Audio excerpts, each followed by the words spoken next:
course, on my best behaviour, even if the Queen and I did have a chat about cricket. I think it would be right if I kept to myself what she said.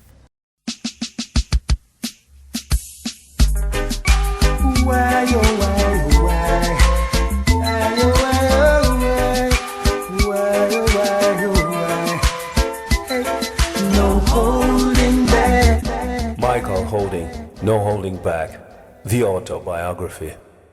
Chapter 16. Mr Stanford. Appearances can be deceptive. To the world, Sir Alan Stanford would have looked like a chubby-cheeked and jovial benefactor ready to bankroll West Indies cricket as he revelled in his Stanford 2020 for $20 million one-off cricket match. Like any good politician, with cameraman in tow, he constantly toured the ground he had built, kissed babies, bounced pretty ladies on his knee, and mingled with players in the dressing room. But from my experience, the real Sir Alan was somewhat different. That big, wide smile could disappear in an instant, making way for a temper that scared his employees and even put me on edge a few times. And as for the self-proclaimed saviour of West Indies cricket, well, just as I thought, this has been proven to be more than debatable. Over 5 years has he set up the West Indies Cricket Hall of Fame at his sticky West Indian restaurant at the Stanford Cricket Ground in Antigua, a domestic 2020 competition for the Caribbean, and the now infamous $20 million Stanford Super Series. Sir Alan constantly declared that he was spending money in the interest of the game in the Caribbean. I beg to differ. Throughout this chapter, I will give you examples of why I believe Sir Alan only got involved in Caribbean cricket because he wanted to boost his own ego, his own companies, and eventually his own bank balance. I will assert that West Indies Cricket Board, WICB, was forced by Sir Alan to sign a contract giving up the rights to be paid $3.5 million for its part in the Stanford 2020 for $20 million. In the end, the competition was more like 2020 for $16.5 million. The England and Wales Cricket Board, the ECB, got its $3.5 million, but not the WICB. That cheap shot confirmed what I had already known. How can you propose to be helping West Indies cricket and then do such a thing? The main reason I ended my association with the man was because of the way he consistently tried to fool the public by proclaiming every chance he got that he was going to take West Indies cricket back to the top of the world game, when I don't believe that was his primary motive at all. If I had been more frank from the start, and I had known what I later found out after joining the board and gotten closer to his inner workings, I would never have become involved, and I would never have had issues with him. After all, it's his money, and he has a right to spend it as he feels, or so we all thought at the time. The revelations have shown that it's debatable whether the funds were really even his. Despite my disagreement with Sir Alan, I concede that he has done some good for the game. The Stanford ground he built in Coolidge is a lovely facility, and the domestic 2020 competition has at least revived some interest in and possibly attracted some new audiences to cricket in the West Indies. Still, that winning smile, gregarious personality and dollar sign that people saw when Sir Alan first became involved in our game has done more harm than good, causing division and further weakening a West Indies cricket board just when it needed to be strong. But, as I've said, appearances can be deceptive. The first time I met Sir Alan was in May 2003, when he had set up the Hall of Fame for West Indies cricket, something which had never been done before. Surprising, really, considering the tradition of cricket in the region. Sir Everton Weekes, Sir Vivian Richards, Sir Garfield Sobers, George Hadley, Malcolm Marshall, Clive Lloyd, Lance Gibbs, Andy Roberts, Courtney Walsh, Curtly Ambrose, Brian Lara, and myself were to be honoured. We were the first inductees, so it was very special, and there was much pomp and ceremony at the sticky West Indian restaurant, a sort of cricket club-themed sports bar at Sir Alan's own cricket ground in Coolidge, Antigua. There were pictures of us all, and at the front of the restaurant there was a bust of us all, with a small biography and above the flag of our respective countries fluttering in the breeze. He welcomed us warmly, and we reciprocated. Obviously, it was a privilege for me to be named with those great players in such a way, and I thought that Sir Alan's effort to recognize cricket by doing this were to be applauded. Other than that, this event, I had little else to do with him. He was someone who I knew had plenty of money, and I thought he was just a businessman who loved cricket. After all, I had come across plenty of similar people during my career touring the world. To give you a brief biography, Sir Alan hailed from Houston, Texas, and had made much of his fortune in real estate in his home city before moving into global wealth management. From here on, things got a bit murky. The Stanford Financial Group, of which he was chairman, had assets worth over $50 billion, while Forbes listed him as America's 205th richest American in 2008. He moved to the U.S. Virgin Islands from Antigua, where he had been living, and had become a citizen of Antigua and Barbuda in the late 1990s, which I presume is when his interest in cricket began. I do not think our paths would cross again after that induction ceremony. It would be another 2 years before I met him again.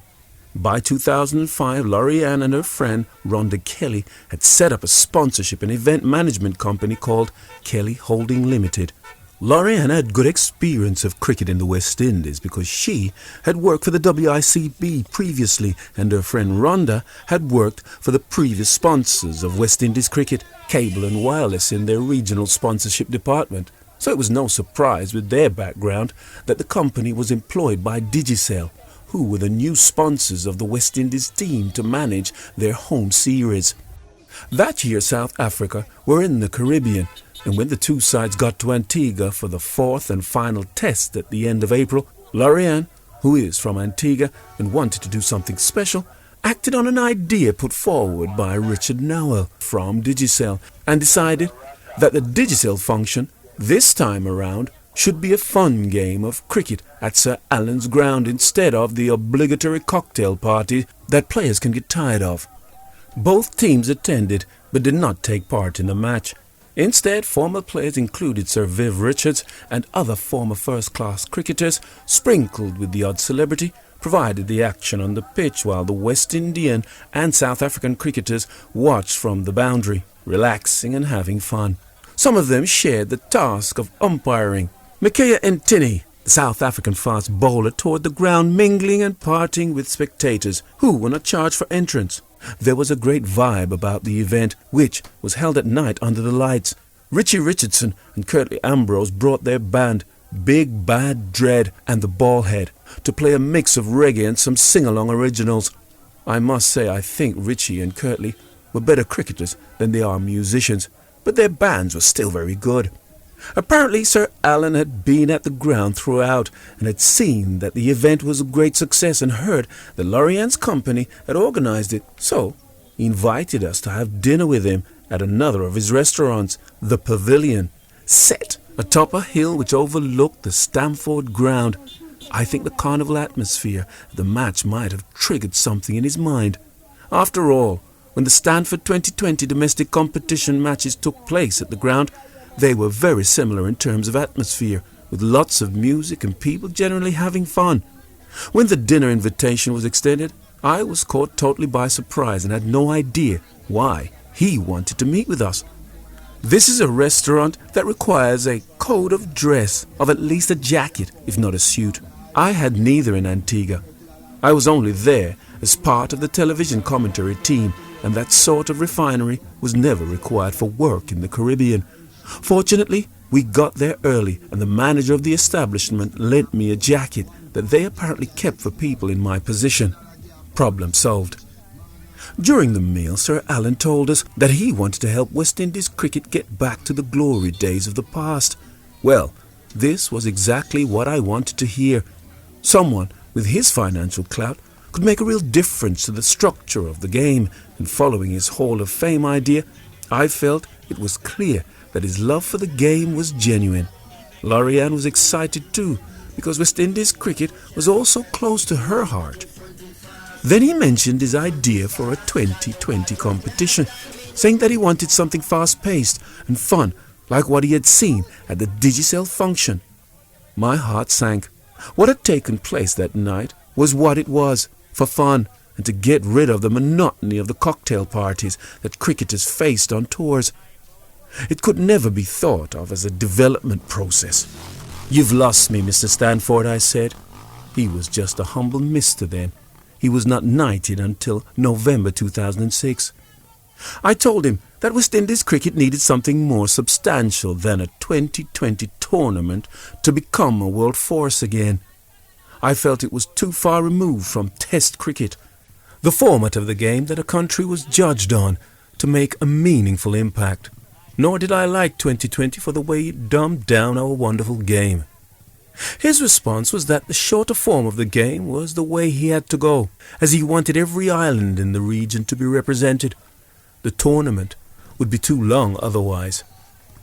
What he said obviously made sense if every island had a team, but I couldn't see 2020 cricket doing what he had proposed to get West Indies cricket back to the top. I told him I would not be part of it. Sir Alan still wanted Kelly Holding to organise the logistics of the whole tournament. After consulting her partner later on, Lorianne agreed. However, at the first meeting to discuss the logistics of the 2006 Stanford 2020, which would see 19 teams take part, he asked her, "Where's Mikey?" It was surprising that he had asked, because I thought I had made it clear during our dinner that I would not be involved in helping to set up the tournament. I reasoned that it was an example of him being used to getting what he wanted. Lorianne soon let him know that I meant what I had said at the dinner. Stanford wanted to develop a board of legends, and 14 former players were recommended to him by Lorianne and Rhonda. Clive Lloyd, Lance Gibbs, Ian Bishop, Sir Everton Weekes, Desmond Haynes, Courtney Walsh, Sir Viv Richards, Sir Garfield Sobers, Gordon Greenwich, Joel Garner, Wes Hall, Richie Richardson, Curtly Ambrose and Andy Roberts were asked, and they all accepted the invitation to join the Stanford board, as well as helping put the cricketing logistics in place, like rules and regulations. It was the role of the legends to visit teams to offer advice on coaching or preparation for matches. They were like liaison officers between the Stanford 2020 organisation and the island's boards. For this, they were paid $10,000 a month. When the plans were announced for the Stanford 2020, it was clear that Sir Alan was pumping in a lot of money. The initial investment was $28 million, but nearly half of that was for a match planned that year between a team comprising the best players from the inaugural tournament and an international side. The game didn't happen in the first year because of scheduling problems, but the idea eventually re-emerged as the 2020 for $20 million challenge match. The tournament was a success and generated a great deal of interest around the region, with its $1 million winner prize money, $500,000 for the runner-up, $200,000 and $100,000 going to the winners and runners-up cricket associations. There were also healthy man of the match and play of the match prizes allocated for each game. This wasn't all the money available either. Each island represented at the tournament saw their cricket boards given $280,000 in the first year to help with their infrastructure, training and general preparation of the teams for the tournament, with $180,000 per year or $15,000 per month promised thereafter. The money was a godsend for the boards, which included the Barbados Cricket Association, Guyana Cricket Board, Jamaica Cricket Association, Trinidad and Tobago Cricket Board, and the smaller islands that fell under the Leeward and Windward Islands Cricket Association. Each got the same amount. Other islands that fell outside of the purview of the WICB, like Cayman, US Virgin, the Bahamas and British Virgin, also got their share. Not long after the first tournament, Sir Alan decided to spend even more money on his project. Early in 2007, he began setting up a professional team in Antigua. He was living there at the time, and of course, his ground and facilities were readily available. The Antigua team was meant to be the model around which further pro teams were to be formed at a later date. Sir Alan then got a bit anxious about putting other pro teams in place, and 3 more islands were added to the project, namely Anguilla, Nevis and St. Lucia. This meant players would be paid to play and not have to worry about finding other jobs. Money would be spent on training facilities, coaches and physiotherapists. West Indies cricket would obviously benefit from such investment, and although I doubted that 2020 could produce test players, it had to be a good thing that there were professional cricketers across the island who were improving and developing thanks to this money and the opportunity to now concentrate solely on cricket. There wasn't a tournament in 2007 because the packed schedule of both domestic and international cricket committed to by the WICB left no window of opportunity apart from the summer months. Sir Alan did not want to have it in the summer, so another was scheduled for the following year. In 2007, I was due back in Antigua to see more players inducted into the Hall of Fame at the Sticky Wicket. 2 men I knew very well, Reverend Wes Hall and the late Sir Clyde Walcott, were to be honoured. Wes was a very good friend, and Clyde had been a team manager when I was playing, proving to be approachable and understanding. I had been asked to say a few words about both at the ceremony. There was a dinner at the Pavilion restaurant afterwards, during which Sir Alan was very vocal in telling people that I would not be one of his legends, implying that I was being unsupportive. This irritated me. The next day I went to speak to him because I wanted to set the record straight. With the money the islands were getting, I would have to be a very stubborn man indeed not to recognize that it was a good thing. Some of my comms box associates and friends will laugh when, reading the previous sentence with reference to my stubbornness, but although I would admit to this trait, I would have to be both stubborn and foolish to not recognize all this funding had to do some good. I told Sir Alan that it was wrong to say that I was not behind what he was trying to do, and how pleased I was that West Indies would benefit. "Why not join the Legends then?" he asked. "I don't need to be on the board to be supportive," I said. "And with all that travelling I do, I would rarely make the meetings or be able to fulfill any other commitments. There are fax machines, emails and teleconferencing facilities, Mikey. I want you on the board." "I'll think about it," I told him. I was still unsure, so I called Pat Rousseau, my friend, lawyer, advisor, and former WICB president, for advice. You see, Stanford wasn't seen as our saviour in every quarter in the Caribbean. In fact, there had been rumblings for some that he was using the Legends and their good names to give himself credibility. Pat told me, "Mikey, there's no problem with you joining the board, but if there is anything that you are unhappy or uncomfortable about, you must speak up, and if nothing changes after you've spoken, you'll have to resign." The next day I told Sir Alan I would be happy to join the board. Initially I was invited to a board meeting as a guest. It was proposed that I join, and I was then asked to leave the room while a vote was taken. No objections were made, so in May 2007 I became a Stanford legend and board member. Not that I would last very long, 10 months in fact. After agreeing to become a legend, I immediately had to leave for England for commentary duty for Sky Sports, so I did not actually attend a board meeting until October. I was there for the November meeting.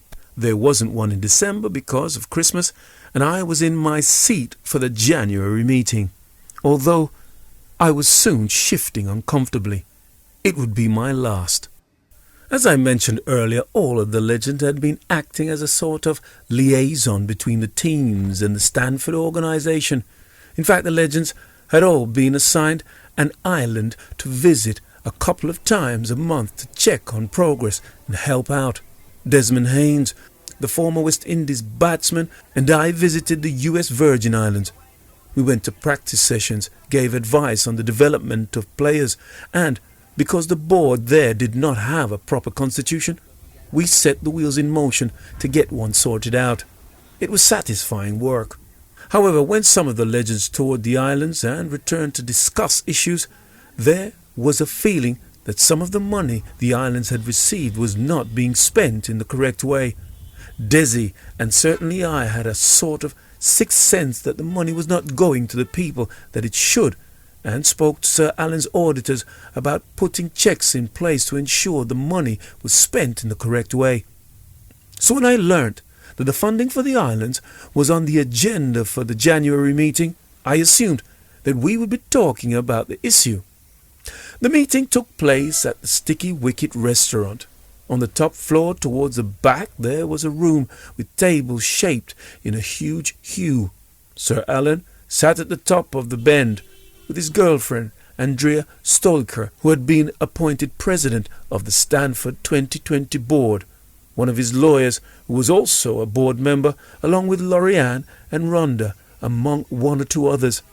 The rest of us, the legends, would spread out on the arms. He was the centre of attention, and he was entitled to be.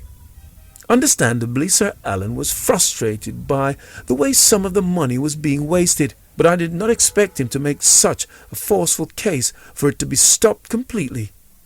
He was not intimidating, nor did he raise his voice, but he made sure that everyone knew that this was his money, and he thought he was being taken advantage of. I remember the advice from Pat Russo. I had to speak up because stopping the funding was a ludicrous idea. Just a knee-jerk reaction to a problem which could easily be solved.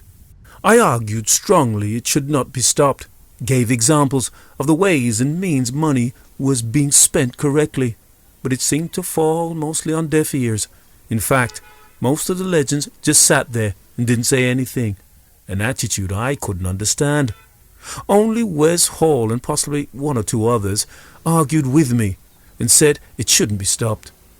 We were being paid good money, and I certainly didn't want to be there cashing paychecks without trying to make a difference, getting involved in discussions and making decisions. The discussion continued, but soon the resistance to Sir Alan's wishes diminished. I think the phrase is, the silence was deafening. It was obvious that Sir Alan wanted to stop the funding, and I suppose the few supporting my view, or who thought otherwise, felt it was fruitless to continue arguing. Eventually it went to the vote with the motion, should funding be cut? There was only one vote that was not a yes. It was mine. I had been completely outvoted. I was angry and felt let down. After the meeting, those of us who were not from Antigua were in the minibus, waiting to be taken to the Tradewinds Hotel, where we stayed each time we visited for a meeting. I sat in the front, contemplating my future with the board, although I already knew what I had to do. One board member at the back of the bus piped up. Mikey had a point back there. I was flabbergasted, because this person was one who seemed to have his lips sewn together in the meeting. Why didn't you say that then? I asked. More of them started to chime in. Yeah, those are good ideas, Mikey. Well, I lost my cool right there and then, raising my voice. Well, it's too late now. The vote has been taken, I shouted. Why didn't you speak up? For the rest of the journey back to the hotel, I quietly seethed, barely able to comprehend why so many of my fellow board members had not supported these good ideas that I had just suggested.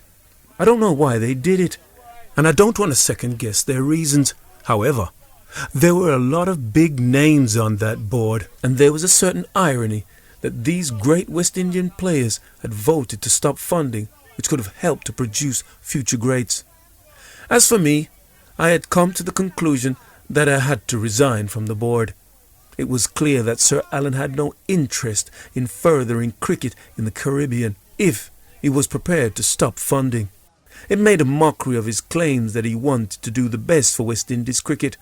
When I flew back home from Antigua, I wrote my resignation letter, showed it to Pat Russo for him to check over, and then sent it on to Sir Alan.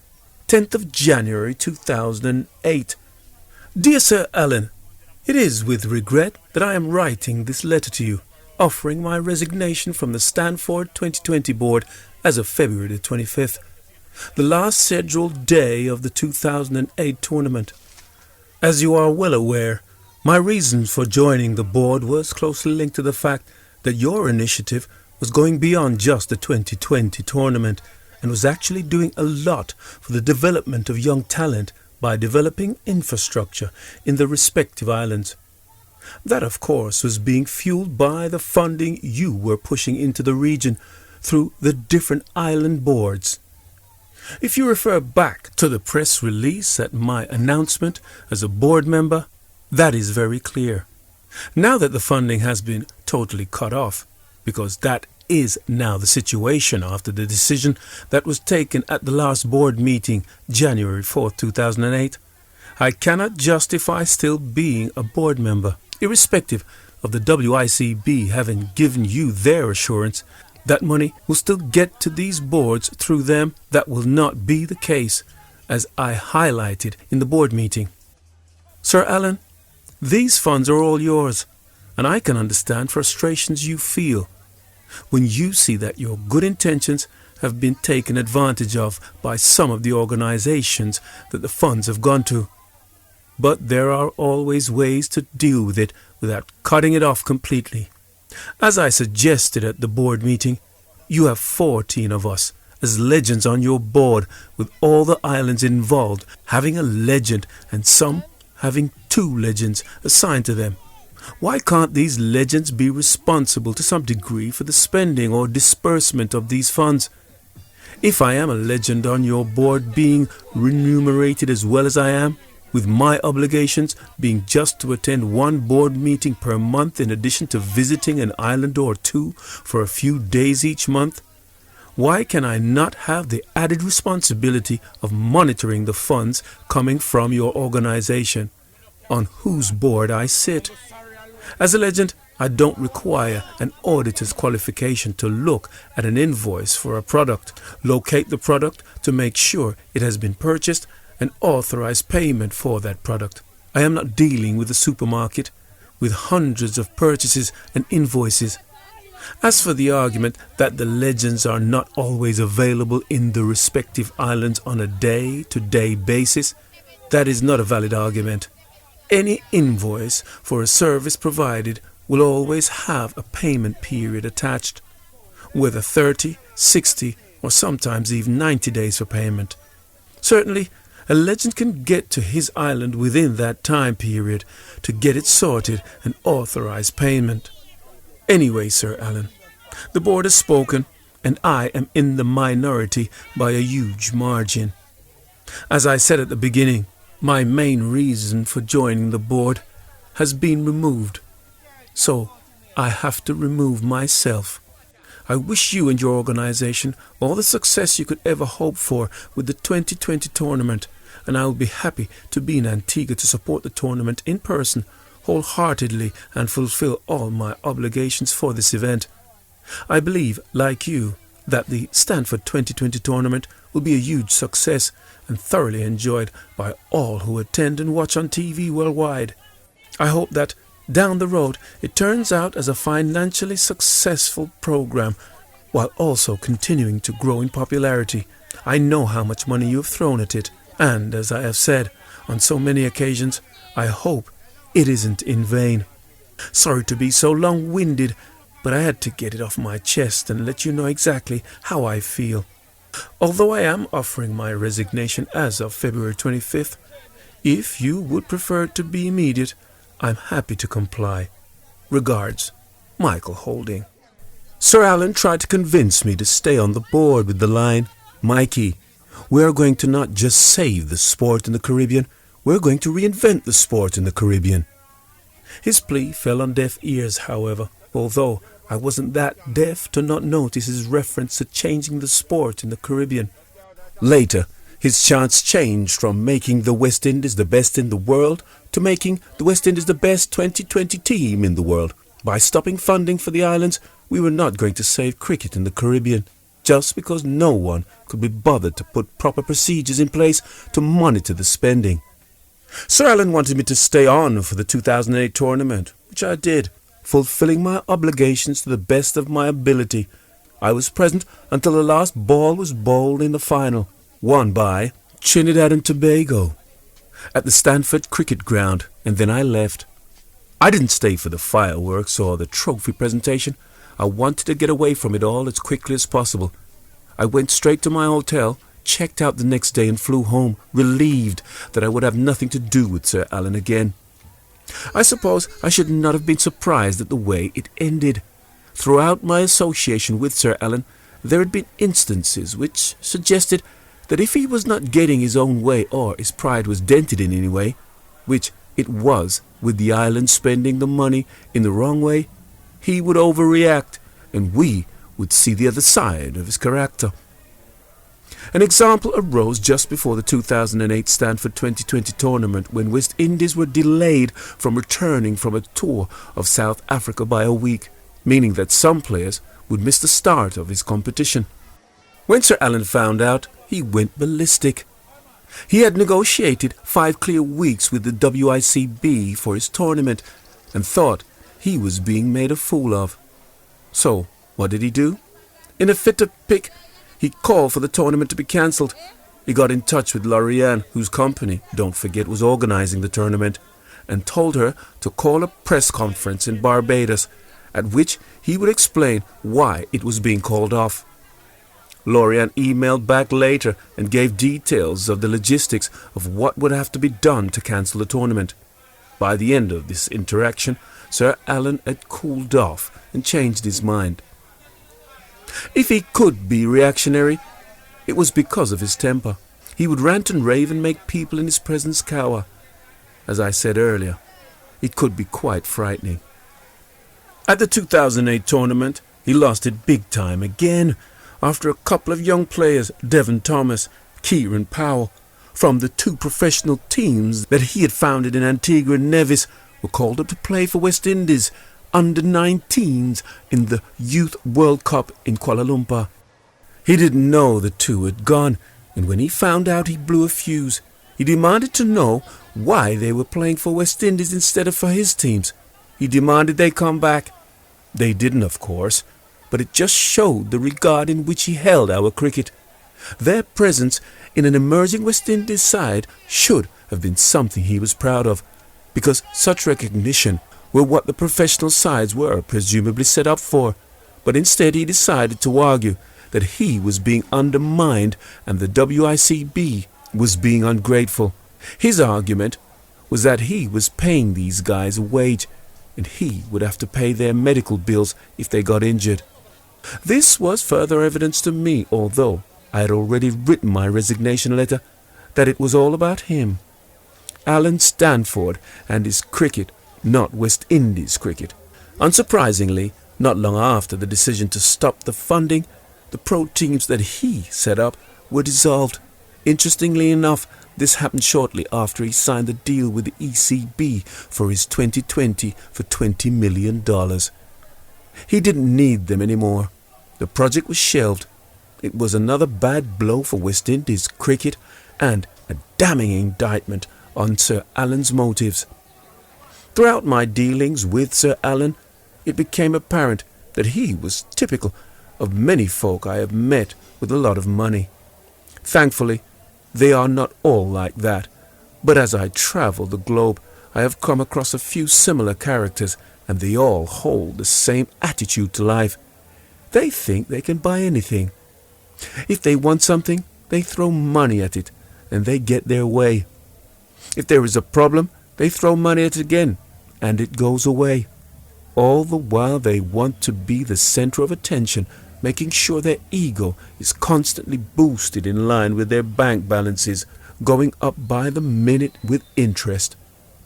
In October 2008, the 2020 for $20 million Stanford Super Series took place, with England meeting the Stanford superstars for the loot. Before the tournament began, I said it would be a farce, and that I thought the ECB had become involved for all the wrong reasons. The ECB said it was getting involved not because of the money it and hopefully the cricketers would be getting, but to help West Indies cricket. However, I was proved correct. Before the tournament had even ended, there were a few who understood what I was talking about. Sir Alan was criticized for walking into the dressing rooms, having his own personal cameraman follow him around the ground, and then there was a tomfoolery with the players' wives. The press back in the UK was riled by his behaviour, but goodness knows what would have been written had the full extent of Sir Alan's shenanigans been known. The 2020 for $20 million went ahead after an 11th hour agreement. There had been a dispute between the Stanford Group, the WICB and Digicel, which sponsored West Indies cricket and was unhappy that the Stanford Superstars was effectively a West Indies representative side and that it was not getting the promotional rights to which it was entitled. Digicel took WICB to the London Court of International Arbitration because the Stanford match compromised its exclusive sponsorship rights. Of course, Digicel won its case against the WICB. Sir Alan was again furious because he had been denied the chance to sell sponsorship rights for the tournament to any company in direct competition with Digicel. I'm glad I wasn't around when he got that news. Eventually, Sir Alan and Digicel came to an agreement to allow the tournament to go ahead, with Digicel getting all that was due to it, while the WICB stayed quiet, having lost the case. The WICB did not have a representative at the match won by the Stanford Superstars team, who humiliated England, which would have been odd had I not discovered Sir Alan had renegotiated his deal with the WICB. As I understand it, Sir Alan changed the terms of the original agreement. He insisted that the WICB give up its share of the $20 million, which was $3.5 million, the same as the ECB. He saw it as compensation for scuppering his sponsorship plans. It was not just a one-off $3.5 million payment that WICB would not receive. It was for the same amount for each of the years 2008, 2009 and 2010. The initial 3 years that the tournament was going to be held. So WICB will end up without a cent to its name, despite Sir Alan's proclamations that he was there to help West Indies cricket and that his tournament would revive cricket in the West Indies. I don't see how WICB being out of pocket by a total of $10.5 million by 2010 helped to do that. Do you? In fact, West Indies cricket would have been denied 3 times if you include the loss of money to the islands through his initial funding and the closure of the pro teams. But again I stress, it was his money and so his to disperse. Just don't try to pull wool over the public's eyes. Of course the WICB has said nothing publicly. I would assume that's because it's too embarrassed about the predicament it got itself into by ignoring Digicel's rights when dealing with Stanford. And although the ECB know about it, it has kept its mouth firmly shut too, because the reason it used to justify hiring out its players to play in the tournament was, laughably, to benefit West Indies cricket. England chairman Giles Clarke and chief executive David Collier would be reluctant to admit knowledge of a deal that will shame them, casting them as pawns in Sir Alan's game. But the agreement was with 3 parties: the Stanford organization, the WICB and the ECB. All 3 knew the terms of the agreement. But let's not only cast the ECB in bad light. It gave up $500,000 out of its first $3.5 million to the WICB, so that the WICB could pay Digicel's court costs for the case in London. This could have been at Stanford's insistence because it was included in the signed documents. But let's give the ECB the benefit of the doubt and say it did it by itself. How magnanimous. For me, this was the most distasteful part of the farce. I wouldn't mind if Sir Alan had been upfront with the public from the start, telling them he was in it to make money, boost his profile, further his companies, and be at the center of the glitz and glamour. Or maybe even just say nothing. That's fine. I wouldn't have had a problem with that. It was his project and his money. Again, that's what we all thought at the time. But to dress it up as helping West Indies cricket was wrong. At the end of the 2020 for $16.5 million match, Sir Alan grabbed the microphone and shouted from a podium, "We are back! We're going to take the world again. This program is working." It reminded me of the way a certain George W. Bush stood on an aircraft carrier claiming mission accomplished during the Iraq War in 2003. Both men stood on a platform. Both thought that they were bringing unity. Both claimed victory, and both had ulterior motives. We know what happened in Iraq, and we saw what happened immediately after when the West Indies lost 3-0 to Pakistan in the next ODI series.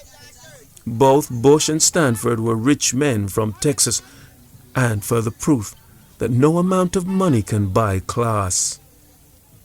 Later discoveries regarding Sir Alan and his financial empire brought to light by the Securities and Exchange Commission in the United States have caused a few comments from some interesting sources. All of a sudden, a certain cricketer involved in the 2020 for $20 million game in Antigua suddenly declared that he always thought Sir Alan was a sleazeball. But apparently, he didn't find him a big enough sleazeball to prevent him from signing a lucrative contract with him to act as an ambassador for his tournament. Another cricketer left out of the squad, who argued at the time that although out of that particular squad, he should still be part of sharing the funds should his team win, all of a sudden found fault as well. He reportedly declared that he was glad it was all over, for he didn't like the way Sir Alan landed at Lord's with his helicopter and walked around as if he owned the place. Why didn't he express those thoughts before, when he was arguing to share in the winnings? As I said previously, money can't buy class, but it can apparently buy lots of other things.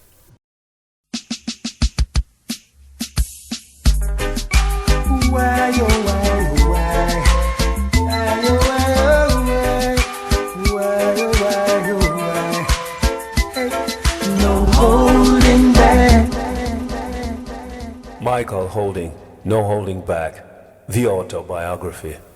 Chapter 17. The State of West Indies Cricket. They say that form is temporary, but class is permanent. I'm not too sure how that well-worn phrase would apply to the state of West Indies cricket today. Perhaps it would be that the only thing that has been permanent or consistent is a string of disappointing results, while the flashes of a brighter future have too often proved temporary. Sure, it is a sad state of affairs, but if you're expecting me to bleat on while wringing my hands about the game I love in the islands I love, forget it. Not going to happen. I feel the pain and disappointment as much as anyone else in the Caribbean when West Indies perform poorly, just as you do when the country or team you support does likewise in any sport. So I don't need to waste words going on about how it makes me feel, because you know exactly what it's like. Instead, I thought it would be better if I spent this chapter making some suggestions about what could be improved in the Caribbean to make the West Indies team better. Indeed, this chapter is the first of 5 which look at how our wonderful game has changed and what can be done to improve it. I'm well and truly on the soapbox, folks. I promise that I will try not to use another well-worn phrase. In my day, we did it like this too much, although do bear in mind that in my era, and a bit beyond, West Indies lost only one test series between 1975 and 1995. Perhaps the unprecedented success has contributed to the pain that so many now feel. Perhaps a generation or two in their heads that the only thing the West Indies cricket team did was win because they knew of nothing else. At the time of writing, West Indies have won 2 of their last 20 series. I'm not including series victories over Bangladesh or Zimbabwe. They don't count. Beating teams ranked below you is a given. I have not made that comparison to give my era a pat on the back or try to make the current crop of players feel small or insignificant compared to past players. It is only to highlight that something, somewhere, has gone wrong. What isn't one of the problems is the influence of American sports on Caribbean culture. This is becoming something of a cliché. I've lost count of the amount of times I have heard observers suggest that Caribbean people are not interested in playing cricket because they favor basketball or baseball.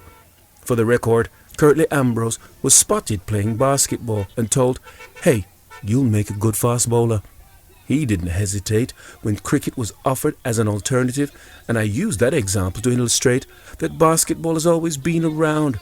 It's not a recent phenomenon. The Americanization of the islands is an easy target because an awful lot of American sports are shown on TV, but few locals sit down to watch them and then begin to dream of playing one of them professionally. It is just not a realistic goal for people of the region. For me, there are a few factors which have contributed to West Indies' slump.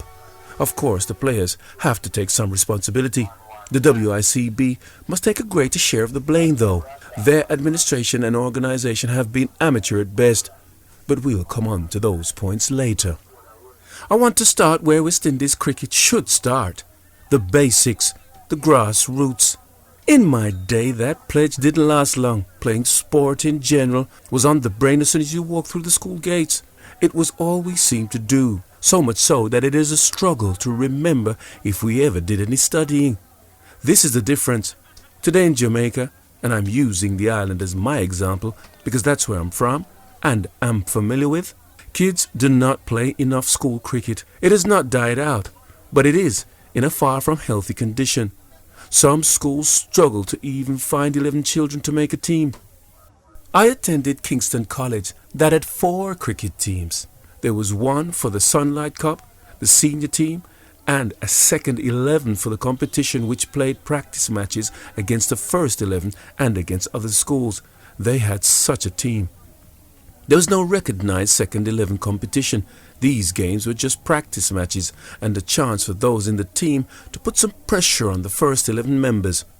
Then there was the Colts competition for under 16s, and below that the Junior Colts, which was for the under 14s. If you were under 14 and good enough, you played in both Colts teams. And if you were a Colts player and something special, you played in the Sunlight Cup team. In my time, there was one such gentleman who qualified for all. He has been mentioned on other pages. His name was Sidney Headley, another one of the sons of the great George Headley. Sidney was young enough but also brilliant enough to represent the school at all 3 levels at once. The potential for development was huge. The more exposure you got to the higher standards, the more you improved.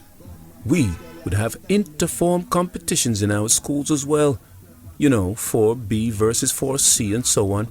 Then there would be house cricket. I was put in Gibson House because my brother Ralph Jr. was in it, and we would play against the other houses. The whole point of the form and house games, apart from healthy exercise for youngsters, was for the sportsmaster to identify talent. It is easy to see how a structure like the one described was bound to throw up a few talented cricketers. The whole thing was taken very seriously, particularly the Sunlight Cup. Most of the Jamaican cricketers developed by playing in that competition, and there was a great tradition between the high schools in Kingston, Kingston College, Woolmer's, who were arch rivals, Calabar, St. George's, Jamaica College, and Excelsior, to name a few. And then there was a separate competition for schools in the rural areas called the Headley Cup, named after you know who. Yes, the legendary George Headley. The winners of these 2 competitions then played each other to determine the champions of the island. It is nothing like that now, though. I don't think high schools in Jamaica even have a Colts competition, and sports masters at school are a dying, if not already dead, breed. The position of sportsmaster is one that a lot of schools can no longer afford in these harsh economic climes, and the days of volunteerism by teachers already on staff or old boys returning to the school to give their time are fading fast. This is our biggest problem. There are not enough opportunities for kids to play cricket. As a consequence, the school doesn't necessarily represent the best cricketers in the school, but just merely the best of the few who chose to try out for the final 11. There could be, and I'm absolutely sure this is the case. A host of talented individuals who have been lost to other sports or just other endeavors through a lack of opportunity, or for that matter, inclination. Now multiply that by the number of high schools in the country and you realize how many are slipping through the net. But for all that, let's say you have a young guy who's shown some talent in his school team. How is he going to improve, learn about his strengths and weaknesses, and test himself when the guys he's playing against are not as good as they should be? He's not. So his development is stunted, and he gets to the next level without being properly tested, and with faults that should have been corrected at an earlier stage of his development. This is a complaint even being echoed by various coaches at the West Indies team level. It is a simple theory. The more competition there is, the better the end product. It applies in sport just as it does in business. I'll make it clearer still. If you are running a race and it becomes apparent that you are much faster than everyone else in that race, what do? You ease off, take the last few yards easy so you don't improve because you're not being tested. Every now and then a player comes along who proves such a theory wrong, but it is rare. Brian Lara is an example, and he was a once-in-a-generation player. People who reckon that talent will always win out are totally wrong. We need to get back to the good old days, here we go again, when sports were compulsory in school and there was an allocated, paid sports master. Governments of the region take note. There has been a lot of talk from the Caribbean politicians that sport is an integral part of island and country development. Here is an opportunity for them to put their money where their mouths are. Allocate some funds in this direction. West Indies cricket is important to the psyche and hence the development of West Indian people. Youth, sport, cricket development sounds like a good target to me. Of course, cricket faces other obstacles in the Caribbean these days. It is time-consuming. You need a large playing area to do it, and as the economies in the islands change, focus also changes. Things are harsher financially now than they used to be. There is not much that can be done to find room for people to play cricket. Over time, playing fields have disappeared, and when a government or council has the option to use space to create jobs by allowing a factory to be built, then they are going to give it the go-ahead instead of keeping it for sports. Private land has also given way to housing developments, thus again decreasing space for the game. Those fields behind Dunrobin Avenue, where I learned how to bowl fast, are still there, but they have been greatly reduced in size. A school was built on the site some years back, so there is less space to play. Then they put a road through the remaining bit of land that used to house our community matches, which reduced the size of the somewhat inadequate boundaries as well. At least they seemed inadequate when certain hard-hitting batsmen were at the crease. That's life, I guess. When I used to fly to Heathrow in my early years before the playing field started to disappear, I would see below all the green fields for football, rugby, cricket, and wonder how many players West Indies would produce if we had those facilities. I don't even bother to look these days. The lack of space, coupled with the fact that the West Indies cricket team are struggling to inspire, does not help. People see the team performing poorly, and they don't think, I want to play for West Indies. It's the copy what you see school of thought. Boys wanted to play for West Indies when they were doing well, and there was huge interest in the game because of our success. Courtney Walsh was a product of that, and Ambrose, I guess. If someone saw a similar specimen to those two today, they would be hesitant about going up and telling them to bowl fast because cricket isn't imprinted on the brain like it used to be. With all that, it's obvious we have to be more proactive when it comes to cricket in the Caribbean. Elsewhere in this book, I describe how I played organized cricket for my community and club before I played for my school. That was because playing fields were available in these communities for such activities. That's no longer the case. As new communities are built, some on the aforementioned playing fields, the recreational facilities provided are basketball courts. Why? They are smaller, easier to maintain, and hence are more cost-effective. Not, I repeat, because basketball is a new route to sports success in the Caribbean. With the playing areas disappearing, there is even more reason to get cricket back into the schools in a big way. These schools still have allocated playing fields and hence opportunities for organized competitions. From the schools, the identified talent can then move into the clubs which still have their playing fields. I guess, in short, what I'm saying is that everything has to now come from an organized structure. We can't leave things to chance any longer and just hope that talented cricketers will fall out of the coconut trees. The success of Jamaican sprinter Usain Bolt in the Olympics was fantastic, and you can be certain that children seeing that want to grow up to be just like him. In the current climate, cricket struggles to capture the imagination in the same way. So in short, we have a recipe for failure. The growth of young talent is stunted, we have poor facilities, and the West Indies team is not inspiring.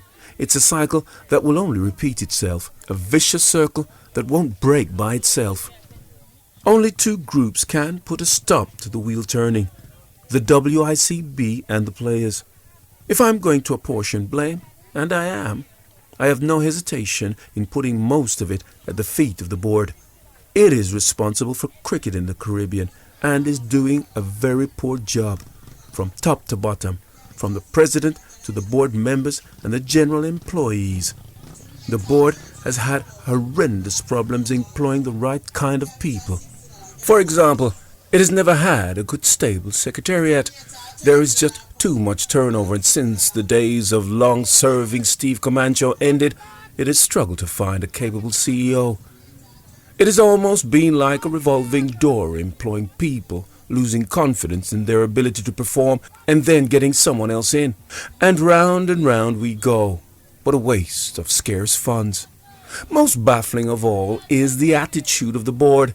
It's almost a high and mighty collective persona that it puts out there. Let me recount a story that highlights this exact point. Many complaints have come from companies and organizations connected to the sponsorship of West Indies cricket, and this is so damaging. One of the multinational companies that paid many thousands of dollars to be one of the sponsors of West Indies cricket had a promotion to do at the ground early in the morning before start of play. The sponsor asked for some passes for the people involved to get into the ground for the event. The board produced them, but spelt the name of the sponsor wrong. Incompetence. You cannot do that. I won't reveal the name of the company for fear of embarrassing them, but this gives you an idea of the unprofessionalism that we're talking about. Now, why would any well-thinking company want to do business with an organization as incapable as that? But the WICB and its employees can't see what the problem is. You see, it behaves as if it thinks that because it has allowed a company the privilege of getting involved with West Indies cricket, it doesn't need to be professional towards them or show respect. It thinks the company owes them, as if it is doing the company a favor, and that's a big problem. In the modern era, it is the other way around, and as soon as the board comes to terms with the fact that amateur days are gone and ain't coming back, the better. This leads us on nicely to what happened in Antigua in February 2009 when West Indies hosted England for the second test of a series on what can only be described as a beach. Due to the sandy outfield, only 10 balls were possible before the match was abandoned, making West Indies cricket a laughingstock the world over. Everyone with a modicum of understanding of the game saw it coming. And well before the scheduled first day, I walked on the surface, and each time I put my foot down, it would move a couple of inches. Before the toss, Jerome Taylor came up to me and asked, "How do I run in to bowl on sand? Can you believe it? What sort of problem is that for a young man to be facing on the morning of an important test match?" I could only suggest to him to try to be very light on his feet when running in, almost floating, because if he tried to battle against the sand, he would tire and possibly injure himself. You shouldn't be telling a fast bowler such a thing, because the art is all about running in with increasing pace and good rhythm to attain that power upon delivery. At the time I felt ashamed. I still do. And that is the difference. After the test was abandoned, I was quoted as saying that there would be no repercussions, no resignations, and no sackings because no one takes responsibility. Guess what? At the time of writing, 7 months later, no one has paid the price. There is no culpability and no shame. No doubt it will happen again in a few years, when a test match again involving England was abandoned because of a dangerous pitch at Sabina Park in 1998. Nobody was fired or replaced among the administrators. The board just kept on stumbling along from one disaster to another. The silence has been deafening since the Antigua beach debacle. All that happened was the ICC banned cricket from being played on the ground for 12 months. A pointless gesture when none was scheduled to be played there anyway. When there is no accountability off the field, how can there be any on it? If as a player you know you're playing for a bunch of clowns, it is harder to play at your peak. Yes, players should have pride in their own performance and want to do good for themselves and their profession. But that can soon fade away when you're surrounded by the incompetence of the people who employ you. Think of it in terms of your job. If you're going to work every day, slogging away for hours for people you regard as jokers, it is understandable if your work suffers. If you're lucky enough to work for people you respect, you'll go that little bit further, and it won't be a chore. I'd like to see the whole board restructured. Currently there are 2 representatives from each of the 6 regions. That is too many. You only need 1 for each region, and then a vice president and a president.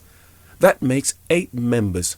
4 others should then be elected or co-opted onto the board to have 12 members. These other 4 representatives should know the game, of course, but they should also be capable of bringing some professional expertise to the board.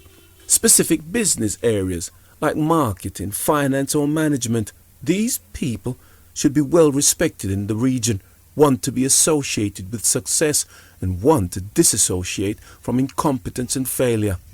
That should start things rolling. At the moment, it is made up of people who don't bring enough to the table and basically are there just to be able to say that they are board directors, although, to be honest, I fail to see why anyone would want to be identified as such during this calamitous period. I can't leave this chapter without discussing the role of the players in our fall from grace. Often I get the feeling that the guys out on the field have either lost sight or have never opened their eyes of what it means to play for West Indies. These days I get the impression that it's just a job, a means to an end. Yes, it pays well, and it's a good way to make a living.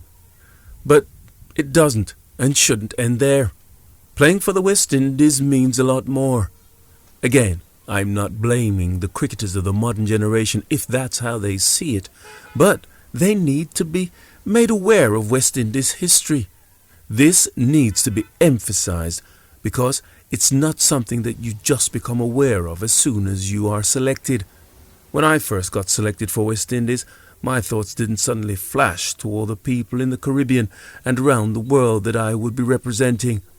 There wasn't much thought about it on my first tour to Australia either, but that soon changed. On my first tour to England, I was still naive about the people I was supposed to be representing.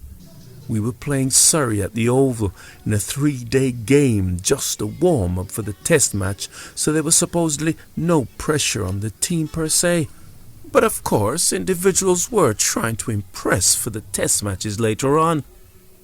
On the last day, Surrey set us a target of 239 to win the match in about 3 hours. In our little gathering before resumption, Clive Lloyd told us that the plan was not to bother chasing, and when our openers, Alvin Kalacharan and Roy Fredericks, went out into the middle, they did so under strict instruction to get crease time. Clive felt it was more important that batsmen got time in the middle and started to acclimatise to English conditions than winning the game. That squad of cricketers, which toured in 1976, had several players who had played county cricket in England before, but some of us were green to it. As usual, there was a large number of West Indians in the crowd. As soon as it dawned on them that their side was not trying to win, they turned on us big time. They heckled and booed for 3 hours, no let-up. Then they waited for us to come out of the dressing room at the end of the game so they could shout abuse as we got onto the bus too. And that was quite a few hours after the game had ended because we hadn't rushed to leave the ground after play. I asked Gordon Greenwich why the fans were being so hostile. He explained how they were desperate for us to win because being a West Indian in a different country could be hard, particularly England at the time. Most felt like second-class citizens and they wanted to walk around with their heads held high because their countrymen had showed on the field of play what they were capable of. A winning West Indies team meant they didn't have to worry about getting the mickey taken out of them when they went to work. A documentary is in production about West Indies cricket which highlights the fact that the performances of the 1976 West Indies team in England was a highly influential factor in the demonstrations that took place all over England by West Indians looking for equality. They figured if their cricketers could beat England so convincingly, they could get more equality in society and on the streets. It made me understand how what we did brought some joy and purpose to people's lives, and they wanted to be proud of us. That was a powerful motivation. History has shown that times have obviously changed. West Indians don't have the same struggles in other countries as they did 40 years ago, but they still want and need to be identified with success. Cricket is the only thing that we in the Caribbean do together. In every other endeavour, we participate as individuals. Only in cricket can someone from an island that has never produced an international cricketer still identify with West Indies.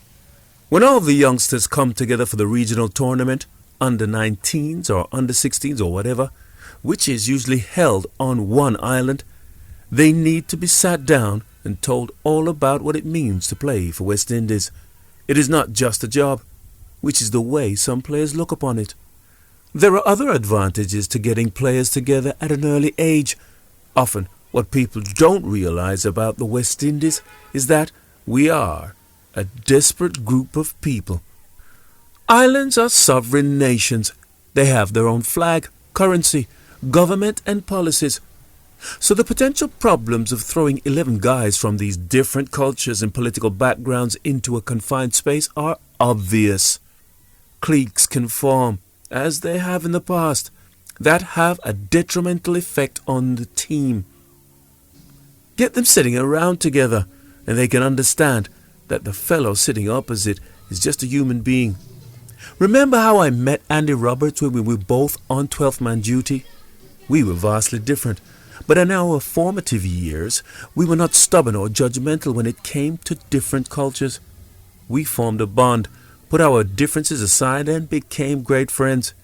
We didn't do too badly as opening attack either. If anything, all the different cultures in the Caribbean should be viewed as a strength because the West Indies unites like nothing else when the cricket team is doing well. Even islands who don't have a player represented are cheering them on. When Usain Bolt won the 100 meters in the Olympics, the whole of the region celebrated, and that was very special to see. But really, it was a victory for Jamaica, and the scenes we saw were nothing like what they would have been had the West Indies produced something as special on a cricket field. Players need to be made aware of all of these factors. Let's get back to teaching the Caribbean cricket history in our schools and make people feel proud. Let's educate. We've come back to where we started. Grassroots. It's that vicious cycle again. You've probably noticed that I haven't mentioned anything about the West Indies Players Association, WIPA, which is currently in a war with the WICB and was the cause of the reserve team to face Bangladesh. To be honest, the less said about the organization, the better. They claim to represent all the first-class cricketers in the Caribbean, but obviously don't.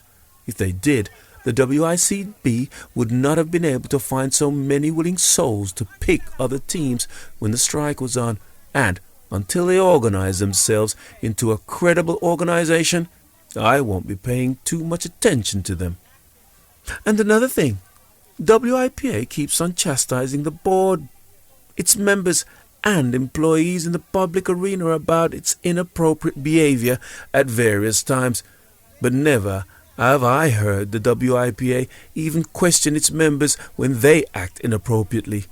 Just recently, it questioned the then incoming CEO Ernst Hillier's comments about Chris Gale's further role as captain of the West Indies because of his comments during the 2009 England tour. Chris Gale stated that he wouldn't be too disappointed if Test cricket died, and then backtracked when he realized the furore he had created. Now, this cannot be considered to be a responsible statement, yet I've never heard the WIPA write to Chris Gale to admonish him for such a damning comment to come from the West Indies captain. It needs to take a look at itself, not just at the WICB. As I said before, when the WIPA gets its act together, I will consider them a credible organization and therefore pay a bit more attention to them.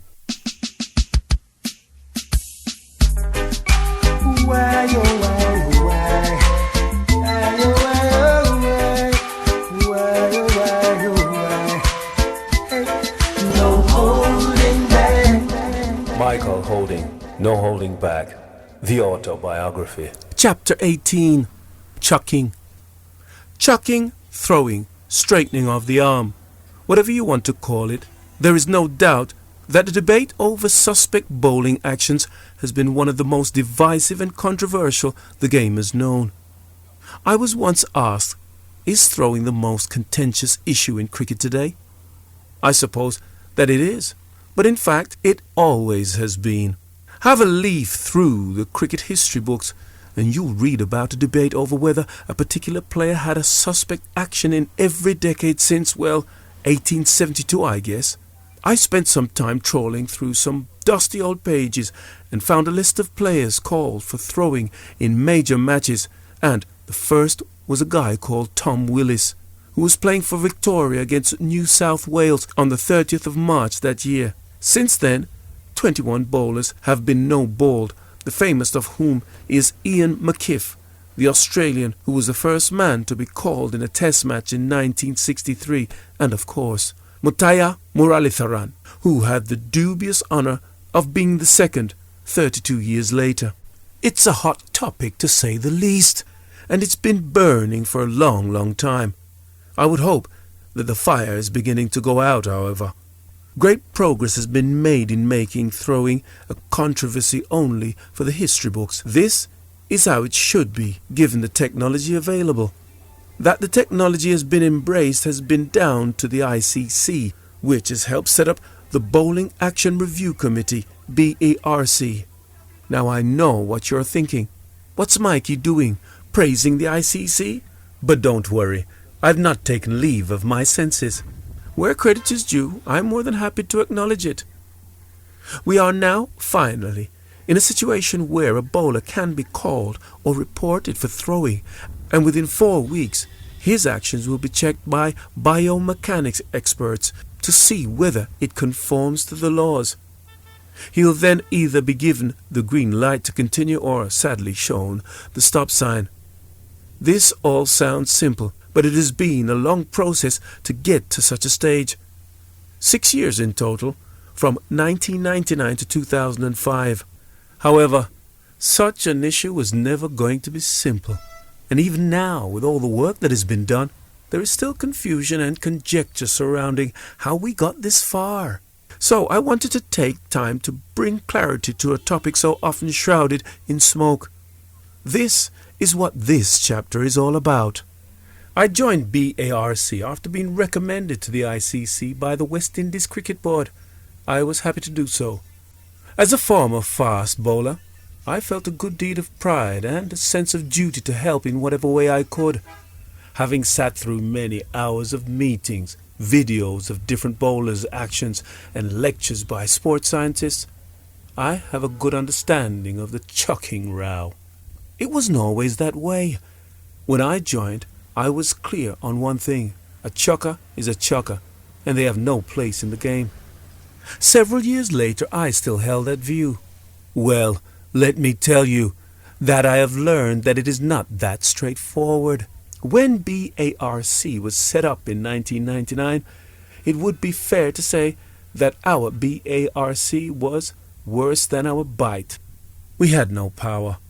Sir Clyde Walcott was the chairman. Australia was represented by Bobby Simpson, England by Doug Insole and umpire Nigel Plews, India by esteemed all-rounder Kapla Dev, New Zealand by John Reid, who played international cricket through the 1970s and 80s, Pakistan by Javed Baraki, South Africa by Brian Basson, Sri Lanka by Ranjan Madugwale, Zimbabwe by Andy Pycroft, and Steve Buckner and Srivanas Venkataraman, or Venkat to most, for the umpires. David Richards, the ICC Chief Executive, the General Manager Roger Hill and Clive Hitchcock, Cricket Operations Manager, completed the committee.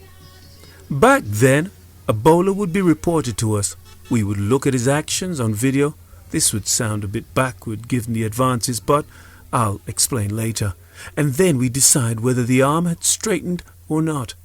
Our only power, if we found this guy guilty, was to say to his board, "You should stop playing him and do work on his action."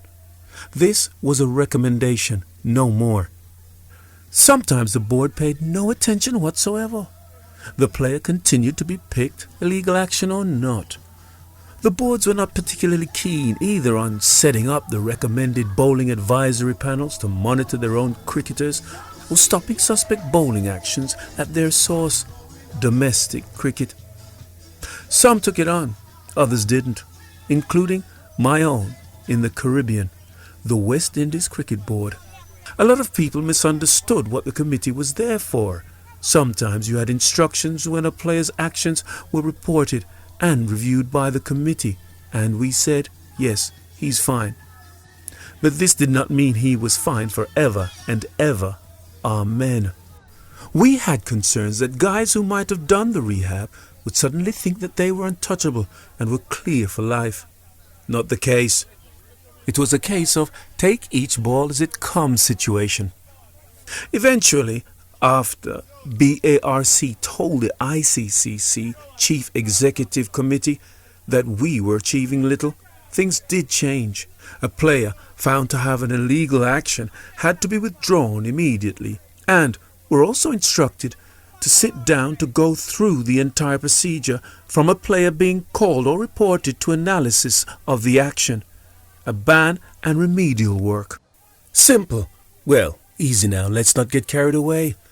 Under the new powers, the first player to be banned was Shabir Ahmed from Pakistan. He was reported immediately following his one-day international debut when he picked up 3 wickets against West Indies in a one-day tournament in Toronto in September 1999. It was not highly publicized because, not surprisingly, few people knew about Shabir. Things got sticky, however, when in December 1999, a ban was also handed out to Pakistan's Shoaib Akhtar, big-name player, and of course, it was huge news that he had been banned for chucking. A month later, the Pakistan Cricket Board appealed against the decision. The next thing I was aware of was that Jagmohan Dalmia, the ICC president at the time, who hailed from India, was in the news stating that the ban on Shoaib had been reversed. As far as I was aware, there was no consultation with the cricket committee, so I presume that it was the action of the executive board of the ICC. Now, why was that done, I wonder? Anything to do with politics? Or was it just a pressure brought because of the high profile of the individual? In February 2000, the executive board reversed its decision to ban players. We were back to square one, although this was perfectly understandable because it was clear that when telling a cricketer he couldn't play, we were denying him the opportunity to earn. Lawyers would get involved as soon as you started to ban players and deprive them of their livelihood without an acceptable, transparent process. So, 4 months after the executive committee granted the bowling action panel power to ban players, we were overhauling the entire process. The next step was for the ICC to set up a further review and a subcommittee, which included myself, Malcolm Speed, the ICC CEO, Imran Khan, Peter Willey, Sunil Gavaskar and Nishanta Ranagunta.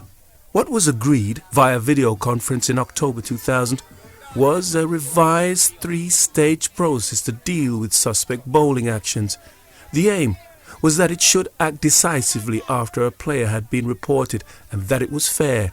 All World Cricket Boards would have to employ bowling advisors, and the ICC would agree to set up a panel and a new one called the Bowling Review Group to deal with the third and final stage.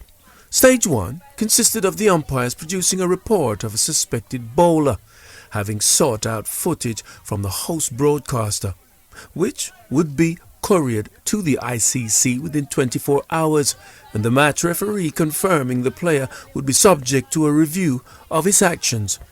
The home board's bowling advisor would read the report and work with the bowler to fix the problem. Within 6 weeks, they produce a report which is sent to the ICC. Throughout this period, the bowler was still allowed to continue to play. Now, on to stage 2. If the player was reported, and by the way, I should point out that at no time during these stages was power taken away from the umpires. If they wanted to no-ball someone who obviously had an illegal action in any match, they could do so. Again, within 12 months of the first report, the ICC would talk with the home board and send its own advisors to work on his action. A further detailed assessment would be filed by an ICC advisor within 3 months. Again, the bowler was still allowed to play because of this fear of being sued. So, you can see where the flaws were. If he was still playing and a chucker, he was gaining an advantage. If he was a fast bowler, he could do physical harm with the chuck.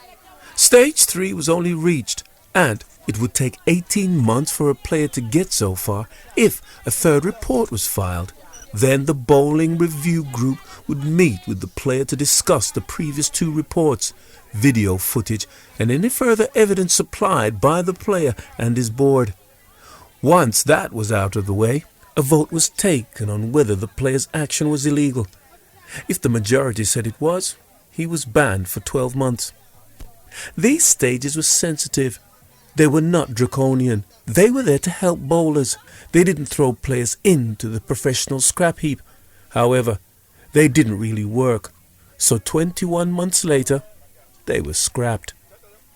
By September 2002, we had just 2 stages. Stage 1 remained pretty much the same, but Stage 2 was different. Once reported, the bowler would have to submit to independent ICC analysis conducted by a biomechanic expert. We were now seeing science lending a huge hand. The expert had to be from a country other than the bowler concerned, and he had to work fast. He had 4 weeks from the initial report to complete his analysis. If the bowler was found to be straightening the arm, then it would be an immediate ban, only to be lifted once he had proved that he had fixed the problem. The only time now that a bowler is seen by the bowling reviewing group, and it hasn't happened yet, is if he doesn't accept the findings. That ain't going to happen. Good luck arguing against science. The process worked, but don't breathe a sigh of relief just yet, guys, because I have a bit more legislation to explain, and a rule which has had people scratching their heads suggesting foul play and providing more and more fuel for what remained the most blistering of topics. It was a new law which had to define throwing. In the summer of 2004, during the Champions Trophy in England, the ICC commissioned the biomechanics people to study the degree to which every single bowler in the tournament straightened his arm. The bowling arm cannot straighten by more than 15 degrees. At the time, it would have been perfectly reasonable to predict that the high-power camera lenses and super slow-mo would reveal only a handful, if that many, of guilty bowlers. The result couldn't have been further from this. A committee was set up to hear the findings, and we were summoned to Dubai to listen to the biomechanics experts speak, watch video footage, and pore over all manner of statistics. Going into the meeting, I remained staunch in my belief that if you chucked, you should be chucked out of the game. Straightening is straightening, I told myself, and I didn't care how much. Well, get this, only 2 bowlers were shown not to be straightening their arm. One was Ramnaresh Sarwan, good friend or not. I'm struggling to suppress a laugh by calling him a bowler, and the name of the other escapes me. Even the great Glenn McGrath, who took 949 international wickets, was shown to be straightening his arm by 12 degrees. I would argue that no one sitting in the stands would ever have thought that of him. A revelation. McGrath, and many others, was a chucker according to the historic laws of the game. In this instance, they had been proven to be archaic. We were all stunned. Poor old Angus Fraser, the former England bowler, a member of the group summoned to Dubai, nearly fell off his chair, and the bowlers in the room were all left wondering, how much did my arm straighten then?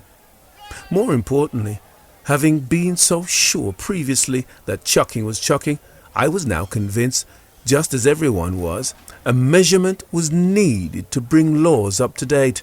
What we had to address, therefore, was the acceptable level of straightening.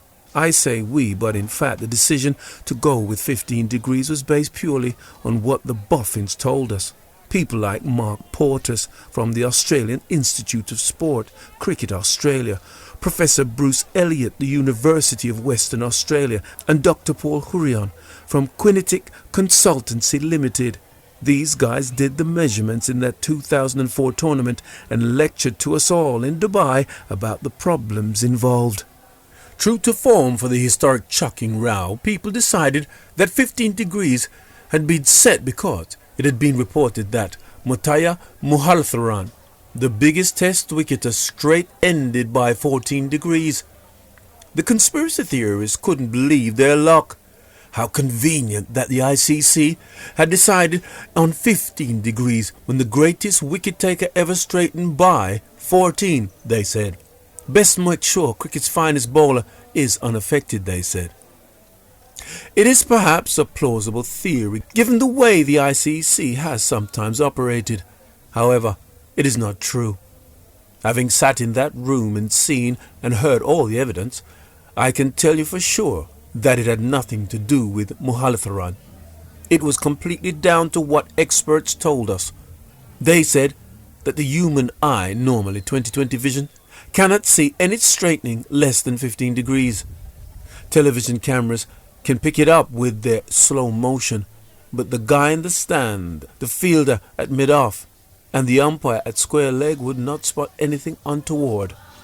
To make things uniform and fair, we couldn't start banning players for less than 15 degrees when in the past, way back to our friend Tom Willis in 1872, the umpires had nothing to go on but their eyes. History dictated that it was the human eye that set the limit, not the technological one. To do anything else would have meant rewriting those history books. As I said earlier, Glenn McGrath straightened by 12 degrees, and with the naked eye, he was perfect. You can't start calling bowlers like him chuckers. Others were straightening to only a small degree, but it was still straightening, so we could no longer use that as a carte blanche. I'll break it down a bit further. Here comes the science bit. The biomechanics say it was noticed that elbow extension of less than 10 to 12 degrees was not discernible to the naked eye, even when viewed at the slowest of speeds. At 12 to 15, a certain amount may be noticeable, but still only when viewed in slow motion. When it rises above 15, it becomes easy to spot. They tested our eyes by splitting up bowlers into groups. We watched bowlers who had a straightening of 12 degrees or less, then 12 to 15 degrees, and finally those who were 15 or more. We weren't told beforehand who fell into which group, and there were a few shocked faces again when the details were revealed. What was not taken into account was this issue of hyperextension, when a bowler's arms bend back the other way from elbow to wrist. This was not measured with regard to the 15 degrees. Shoaib Akhtar, among others, hyperextended, although that didn't make our decision to ban him the first time at all wrong, in my opinion. With all this in mind, just think how blatant Chuck had to be called in the old days. When I was playing, I can't remember anyone being called. But there were always rumors about people, and you'd think, hey, that guy doesn't look quite right. The old naked eye again. So having read all this detail, I'm sure you will agree that we have made some progress. Sure, a lot of the time it was frustrating. We appeared to be taking one step forward and two back, but we consoled ourselves that it had to be right for the sake of players' careers. Today I think we're as good as we can be, or as much as technology will allow. There is no longer a bowling action review committee or a bowling review group, and that has to be for the best. Now it goes directly to the biomechanics guys. It's not an opinion, it's a measurement. Of course you can't please everybody. There are some who say that because the players are having their actions tested in laboratories, the measurements cannot be accurate given it's not a match situation. Well, they are right. It isn't a match situation. But what do they want? Bowlers running into the crease in a test match in just their shorts with movement sensors stuck all over their body and cameras filming from about 10 yards away? It's not feasible. So the ICC has done its best to replicate what it's like to be in the middle. Anyone who bowls at 90 miles an hour in a match has to bowl at 90 miles an hour in the lab. If you're a spin bowler, they make sure that you're putting the maximum revolutions on the ball. If the bowler doesn't match his pace in the middle, or his effort is in imparting spin when in the lab, he's not cleared for return to the game. It is finite stuff, highly accurate. The only shadowy aspect of it all is that the ICC has seen it fit to decide to ban certain deliveries from bowlers if they think that particular delivery is illegally delivered. When this is the case, though, the umpires and entire cricketing world are made aware of the situation, and all eyes are then on that bowler and his deliveries. I'm sure you see there are a few problems associated with such a stance, but thankfully so far so good. When BARC was set up in 1999, we had nothing as advanced to base our recommendations on. We were looking at bowling actions from different angles, from the front, behind the arm, and another from square leg on videotape. The tapes were sent to all members of the committee. We'd watch them in our different corners of the globe, and then we'd link up via conference call and get each other's opinion. It wasn't ideal. People would talk over one another, and the point would be lost. Sometimes no one would speak, thinking another was just about to open his mouth. It was rare that there were disagreements, though. This might raise a few eyebrows, but one guy who definitely didn't cause contention among the committee was Mutta Malahatharan. He had been called 7 times in 3 overs by Darrell Hare in a test match in Melbourne as early as 1995, and there had been whispers about his action. He was eventually reported to us, along with his bowling teammate, Dharmasena, after a 1999 one-day tournament in Sharjah. We were unanimous about both men. Dharmasena was chucking, and Murali was not. Murali's arm looked awkward because of the deformity in his arm. It looked bent, and everyone was under the impression it was straightening. However, when you examined it, it started bent and finished bent.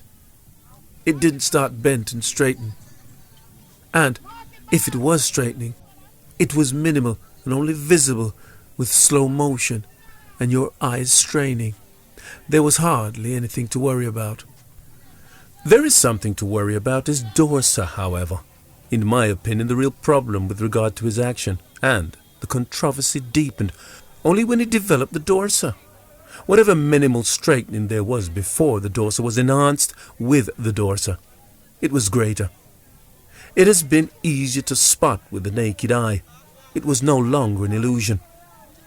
If you look at the other bowlers who have tried to bowl with the Dorsa, Harbhajan Singh for one, and most recently Johan Botha of South Africa, They have all reported and told the action is not right, that the arm was straightening too much. Botha has been banned from playing Dorsa and can play on. I've got no problem with that because he would be very mad to try to slip one in during a game and risk a ban. So what if bowlers are in their 20th over of the day in a test and they reckon they can get away with one?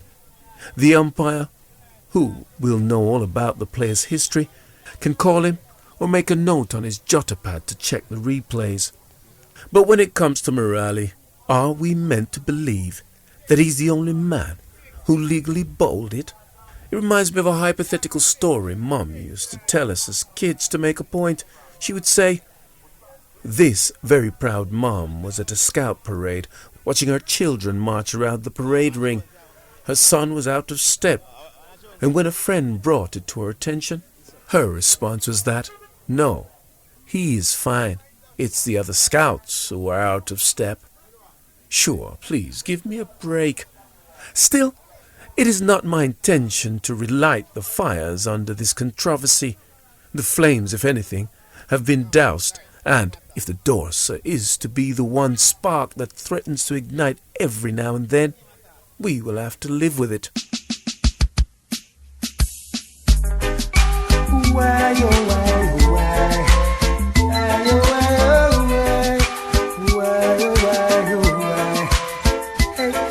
No holding back. Michael Holding, No Holding Back.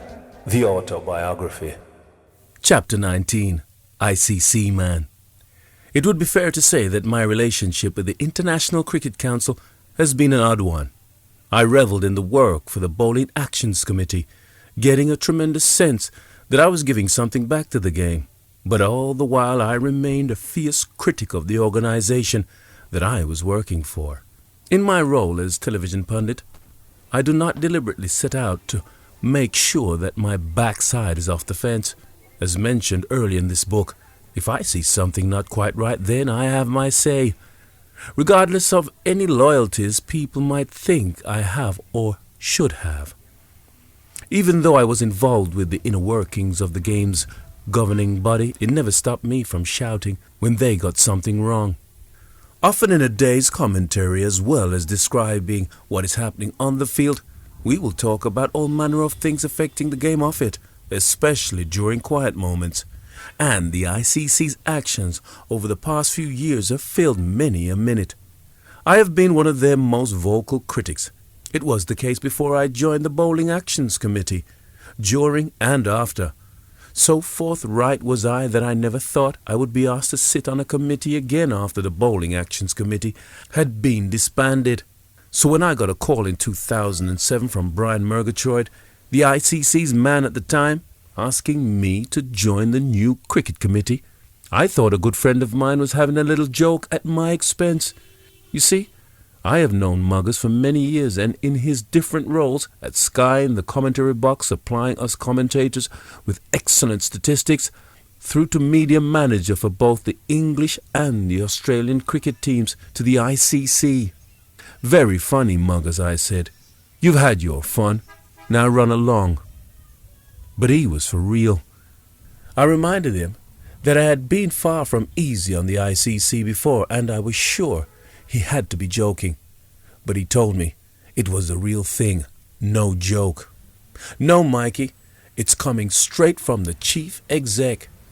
In that case, Muggers, I replied, you know me, always willing to serve.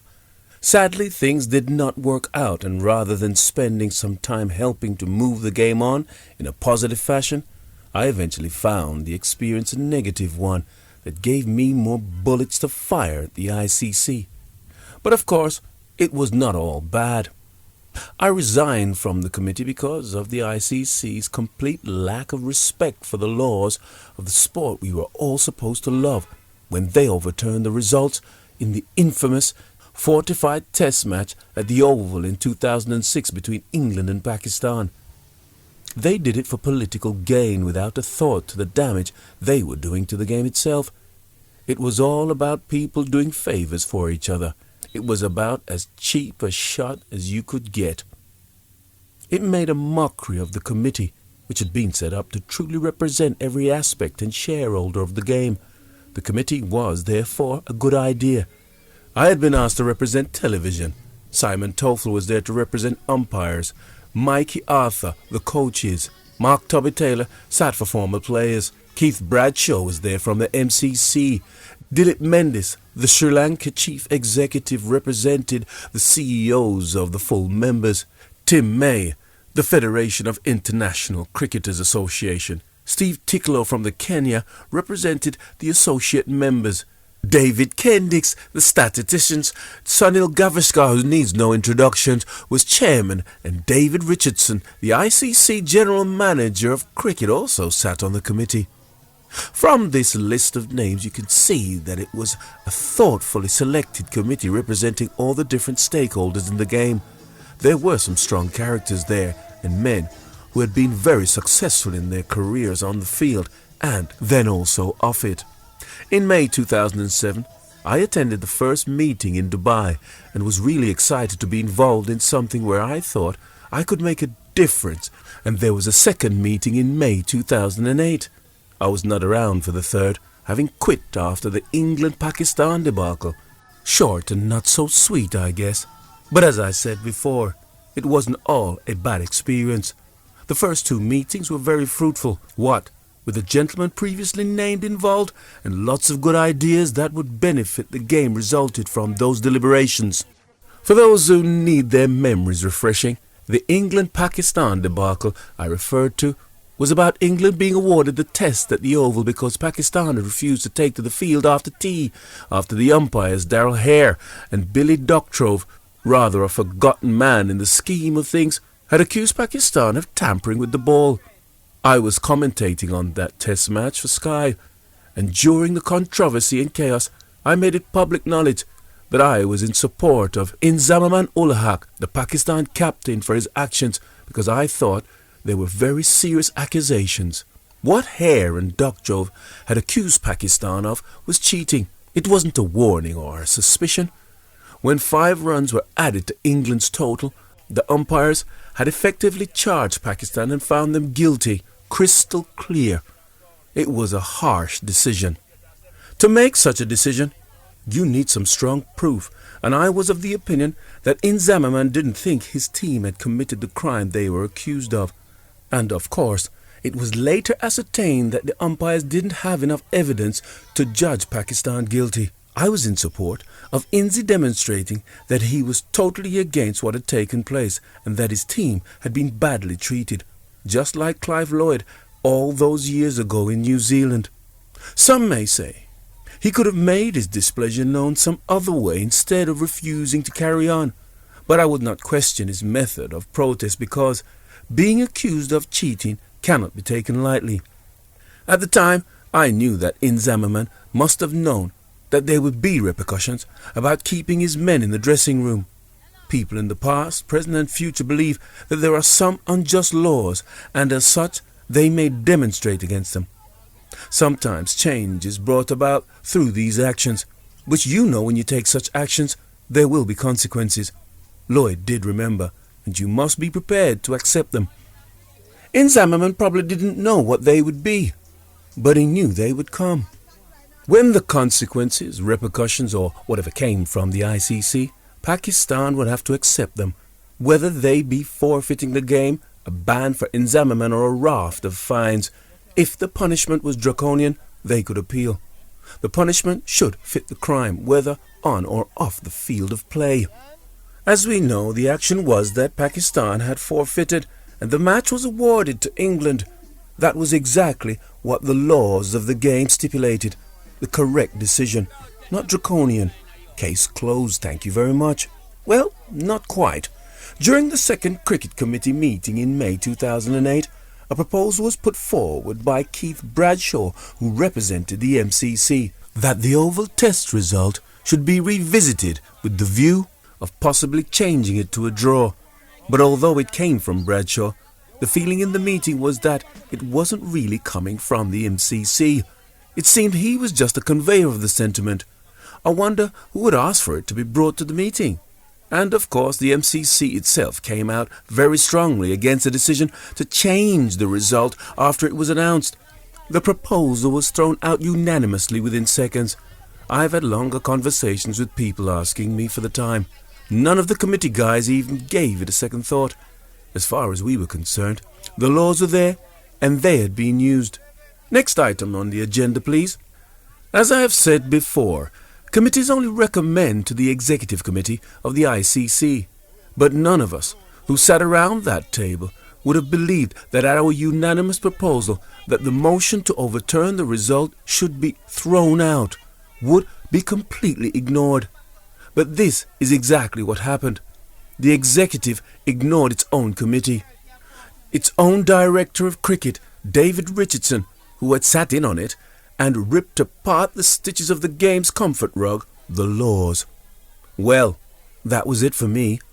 A load of suits who didn't play the game, just arbitrarily going against the laws. Time for me to go. I believe it was all done for political expediency, a matter of people doing favours so other things would be done in return. I can't go into more detail, but it was the background. I believe that historically this has been a huge problem for the ICC. Of course, just cast your mind back to the situation when Shoaib Akhtar was banned for throwing. I believe that to be the case then and still today. The ICC's disregarding of the laws was not something I wanted to be involved with. I also felt that, although inadvertently I had been cast in a bad light through collective responsibility, not in my name as they say, I was completely dumbfounded when I found out. In fact, I was fuming as I knew what I had to do. But at the same time, I regretted that I had to do it. I had enjoyed being involved with the committee and being in the company of the illustrious gentlemen who had sat with me. My resignation first became public knowledge when I announced it on Sky Sports during a domestic match in England. It had not been the plan, but during a break in play, I was in the studio with Charles Colville, and he asked me what I thought of the decision. By then, I had already written and emailed off my resignation, so I saw no reason to evade the question. He looked a little taken aback when I said, I have just written my letter of resignation to the ICC Cricket Committee because I cannot agree with what they have done. The game should never, ever be a draw. Eventually, the decision was reversed following a proposal by the MCC, and because there was such a backlash, I am glad that common sense and what is right won out in the end. People approached me after that to ask whether I'd go back to the committee. Of course, everyone knows I haven't, and I won't. If people can do things like that willy-nilly, then they are liable to do it again. And that means I would have to resign, and I can't keep on resigning from things. It wouldn't make sense. I am not in the business of making myself look foolish. I was also disappointed that more people on the committee didn't make their opinions known publicly. Some had spoken to me about it in private, and I knew they were against the actions of the ICC executive, but they kept quiet. They never joined me in publicly condemning the actions. Remember, we unanimously refused to consider changing the result at our meeting. This was very puzzling to me. None of those guys on the committee were shrinking violets. If they had something to say, they would say it. I remember so many good, strong personalities in those meetings, being quite firm on many issues. I am still perplexed about it. I guess they thought I had said and done enough and thought they didn't need to join in. But I had hoped for some vocal support from some other committee members. But an even greater disappointment, as I write now, is that I have received no acknowledgement from the ICC of my letter of resignation. No word from the ICC to say, oh, good riddance, we're glad you're gone, or maybe, thanks for your service. But we see in the press that I've been replaced by someone else. Hell, it doesn't trouble me personally, but it troubles me when an organization responsible for a great game behaves like this. Billions of dollars pass through the ICC's coffers, and if they are not acknowledging such letters even for their own simple housekeeping, you wonder what else they should be doing, but aren't. And cricket will eventually come off the worse. I have since seen David Richardson and Haroon Lorgrat, the chief executive of the ICC, at matches, and both have discussed the issue with me off the record and tried to explain to me why certain things went on. But there has been no official word from the organization about my resignation. I would like to believe that it just slipped through the net and it's not the way they operate. But even so, it would not have been if they were as organized as they should be. It's the politics, unfortunately, which are to blame. The ICC is rooted in them. As you may know, it's called the Imperial Cricket Conference, at one point dominated by England and Australia, who had veto votes. Then they decided to make it more of a democratic process by renaming it the International Cricket Conference, and each country then had one vote. That hasn't really worked though, because you have people trying to manipulate voting and the politics really taking hold. Some countries always support certain other countries and form voting blocs. Zimbabwe lost their test status but not their full membership, and hence kept their voting power. I wonder why. What can be done? Perhaps we should take a look at how FIFA, football's governing body, which is a more powerful and useful organization than the ICC's, run. FIFA has the power to dictate to the footballing nations around the world for the betterment of the game. The ICC can barely tell the tea lady what to do. What I like about FIFA is a sense of democracy. Brazil have won more football World Cups than any other country, but as an individual nation, do they have more power than, say, Australia, who have won zip? No. That's how it should be. Just because one country has won more tournaments, has the most famous players, or the strongest economy, shouldn't mean that they get more of a say. That's the level ICC needs to get to. Until something's changed, the ICC will only get weaker. As an entity, it is threatened by insignificance. Cricket needs a ruling body that is strong, functional, and proactive, not a reactive one manipulated by some. Goodness knows I'm not the man to help make that happen. It saddens me to say that because I loved working on the Bowling Actions Committee. We did a lot of good work and most of the recommendations put through were accepted. The subsequent Cricket Committee was a great innovation too, and it will continue to do a lot of good work, for there are people on it who are prepared to think deeply about the game, are not afraid to go down radical paths or to put meaningful changes in place.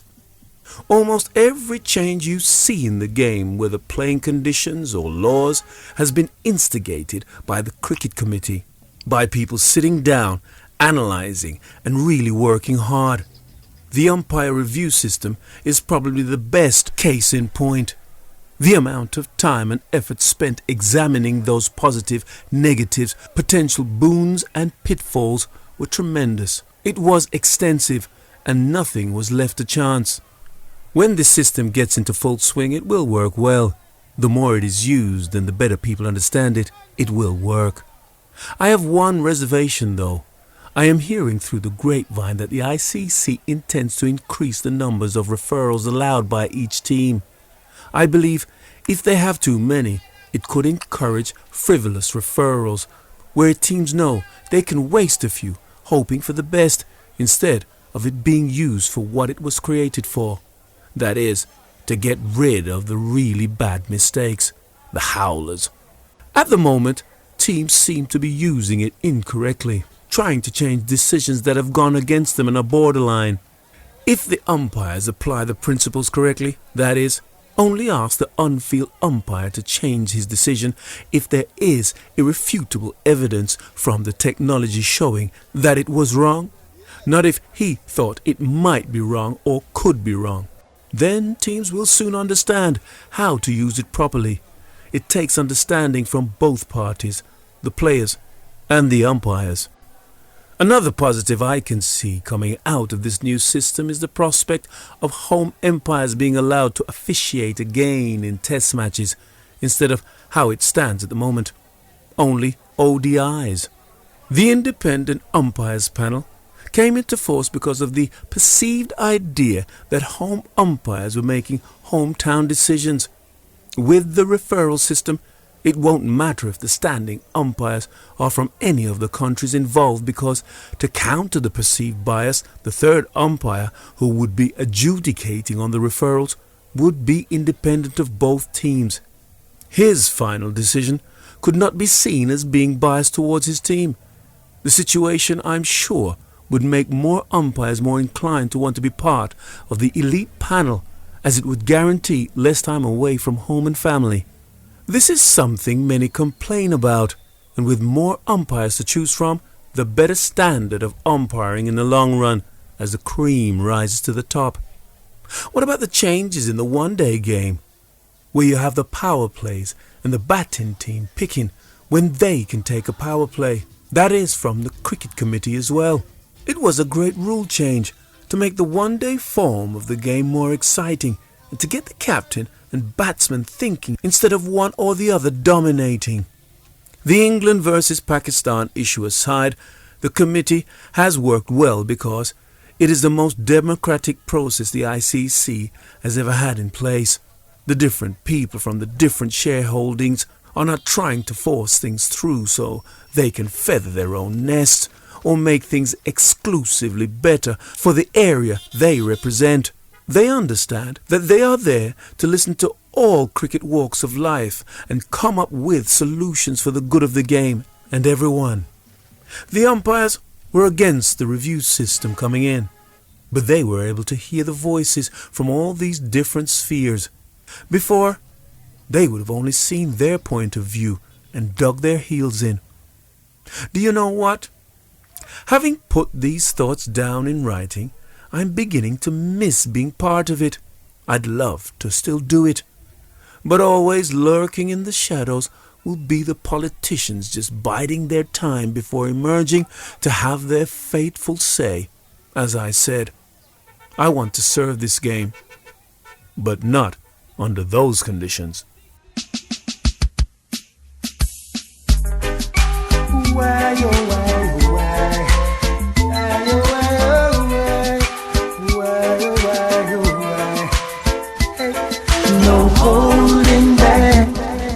Michael Holding, No Holding Back, the autobiography. Chapter 20. Changes.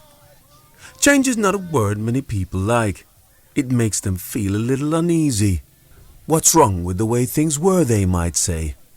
As an old fogey, I don't mind admitting to that, folks. I will occasionally lend my voice to the chorus. I'm not quite in the realm of demanding my pipe and slippers at an appointed time each day, or getting in a huff if something isn't done the way I'm used to. But as far as cricket is concerned, I often pine for days of old, or specifically, how cricket used to be played. My dislike of the potential impact of the 2020 format on cricket is well documented. Arguably, it is the greatest change we have seen to the sport since the Kerry-Packer revolution. I'm sure it will continue to have a huge impact as the years roll on. There have been more subtle changes, though. Rules, regulations, the way the game is broadcast, training regimes, the fitness of players, and their attitudes are all different from my era. They will be different in 20 years too. Some of the changes I'm quite happy with, as I have said, others less so. The good, the bad, and the ugly, if you like. That's life, though, and I believe, they say, that if you are through with change, you are through with life. One of the greatest changes for good has been the improvement in umpiring, thanks to the ICC setting up the elite panel in 2002. Initially, there were 8 umpires chosen, and that number has now grown to 12. A commitment from the ICC to pick up the cream of the crop for test and one-day international matches should be applauded. Most important, however, has been the rule that the home umpires were not allowed to umpire in test matches, and only one was allowed in one-day internationals. Oh, for such a ruling in Sydney in 1976 or Dunedin in 1980. True, mistakes are still made and will continue to be made. After all, they are still human. But the perception of bias disappears with neither standing umpire associated or connected to the competing teams. As we all know, perception is at times greater than reality. Australia and New Zealand were by far the worst countries to tour for home bias. In fact, although I've toured Australia on far more occasions than New Zealand, and therefore have seen far more poor decisions, both playing and commentating, I'd put the Kiwis slightly ahead. That 1980 tour left a lasting impression. India and Pakistan umpires had reputations, but as far as I was concerned, nothing could top what I experienced in New Zealand. Just allow me to be a little bit precious for a moment here. But how many extra wickets might I have taken had Billy Bowden and Rudy Courtson been standing at my end in Australia and New Zealand respectively? The wickets of Ian Chappell and John Parker come immediately to mind. The ugly scenes created on that 1980 tour of New Zealand, England's tour of Pakistan with Shakur Rana versus Mike Gatting incident, and the slight of Sunil Gavaskar and Arjuna Ranatunga leading their teams off the field in Australia in protest at the umpiring might not have occurred if the independent umpiring panel had been in place. You only have to look at how few seriously controversial incidents there have been in the game since 2002 due to umpiring to see how beneficial that move by the ICC has been. A big tick in the box for the ICC. Of course, we could go back to home umpires thanks to the referral system, but an independent third umpire will still be required. With the ICC paving the way for more harmony off the fields and less controversy on it, the other big positive in the game has come in the players' physical and mental preparation for battle. If I had been bowling fast today, there is no doubt I would have been fitter and better prepared. Don't get me wrong, the West Indies under Dennis Waite were the fittest team around, probably the fittest team there had ever been at the time. But it was just the beginning, the trailblazing if you like. Before Dennis arrived on the scene, we didn't know what a tracksuit was. There was no such thing as a warm-up kit. Players would turn up an hour or so before the match started and put on their match gear. Batsmen, wearing just gloves, would have a few throwdowns on the outfield and pat the ball into the boundary boards, and bowlers might turn their arm over. That was the preparation for the day, especially in the Caribbean, where if nets were available at the ground, they were on the outfield, so would not be prepared for using during the game. Dennis changed all that, and we went from international players who would do minimal fitness and practice. I remember there wasn't even any team training when I was with Jamaica, to guys who would work so hard and be so dedicated that people would actually get to the ground early to watch us train. When we finished, they applauded us from the field. I think they especially liked the catching drills we did. Clive Lloyd would hammer the balls at us from not very far away, and catching those missiles impressed people. This was one area where the current players have nothing on us. We were intense, dare I say it, way more so than the West Indies team that dropped all those catches at Lord's in the first test in England in 2009. As a matter of fact, I challenge any West Indies team post-1980s to say that they have been as good with their catching drills. Hence, the catching has not been as high a standard. Irrespective of any changes and advances in the game, the old adage still applies. Catches win matches. Otherwise, it has all moved on again since our days for sure. In the chapter about Dennis, I mentioned the rubber bands we use for strengthening during exercises, and every now and again you will see players using something similar, although now they have the option of visiting the gym, either at the ground or the 5-star hotel they are staying in. Players have never been fitter or stronger, and that is absolutely as it should be. Medical care has also never been better. Looking solely at how cricket has changed for the players, this has to be the greatest advancement. They have doctors and physios who travel with the team now. We just had Dennis, and if there was a serious problem, he would try to get hold of a doctor on the telephone or try to book you an appointment with a specialist at a hospital. If you were struck by the ball while batting, good luck trying to avoid that over a career, or perhaps in the field, then you played on. If you got hit on the finger by a lifting delivery, perhaps jamming it against the handle of your bat, the pain was pretty intense, and the damage inflicted could be worse than today, as the equipment wasn't as good. A bit of ice and some cold spray was a treatment, and if you could hold your bat, you soldiered on. There was no option available. It was a done thing to play through. No player was keen to make a fuss in case it was seen as a sign of weakness, and if you couldn't play because of a niggle, that meant someone else would. You might not have got your place in the team back. I remember playing a test match in Antigua with 3 broken bones in my instep.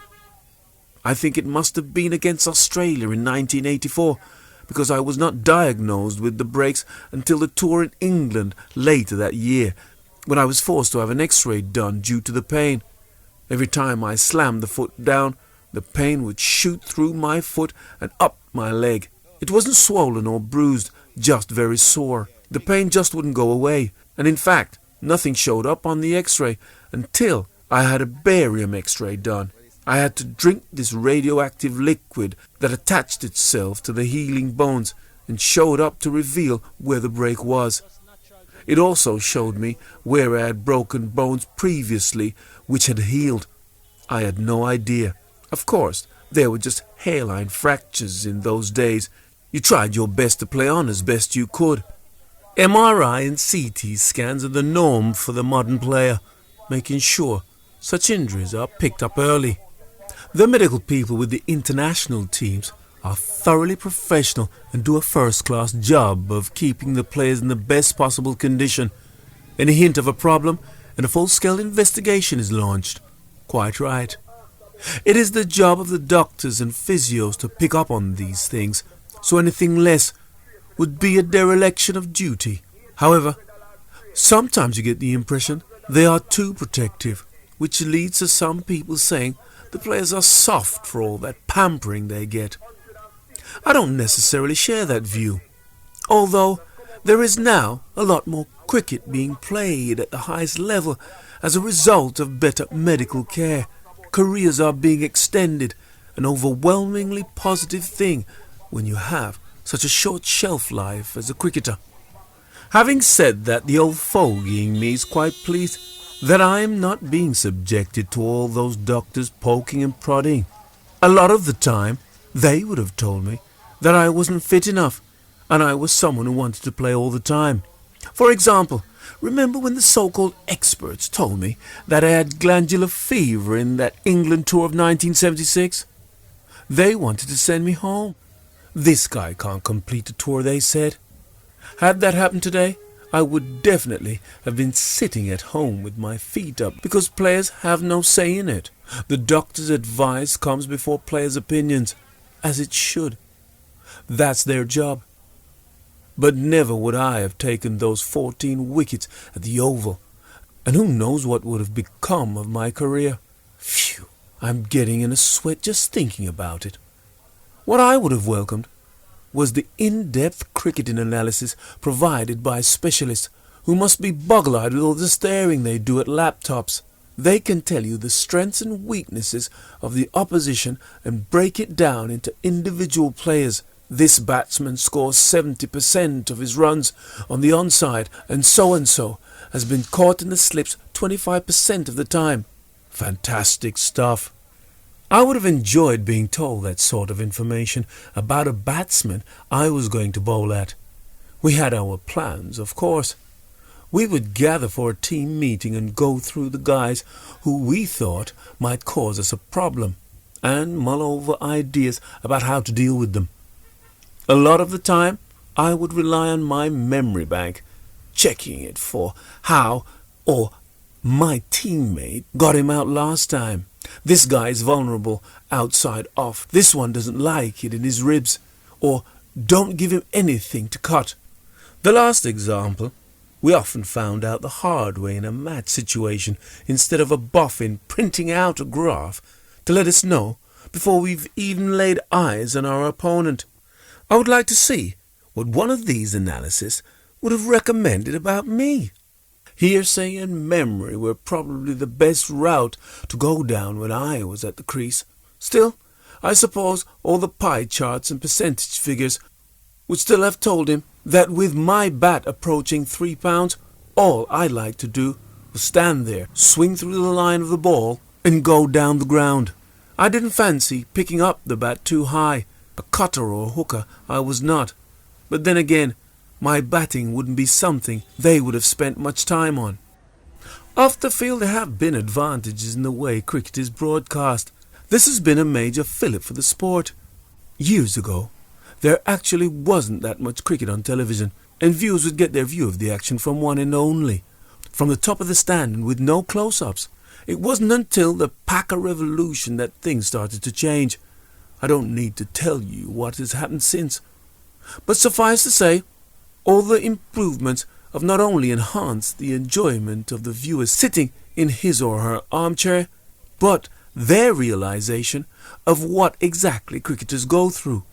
Thanks to innovations like close-ups, super slow-mo, snicker-mo, speed gun, and dare I say, the stump mic. They are more in tune now with the nuances of the game and the emotions players experience. They are able to identify with them more. In some respects, people have now realized what a hard and intense game cricket is.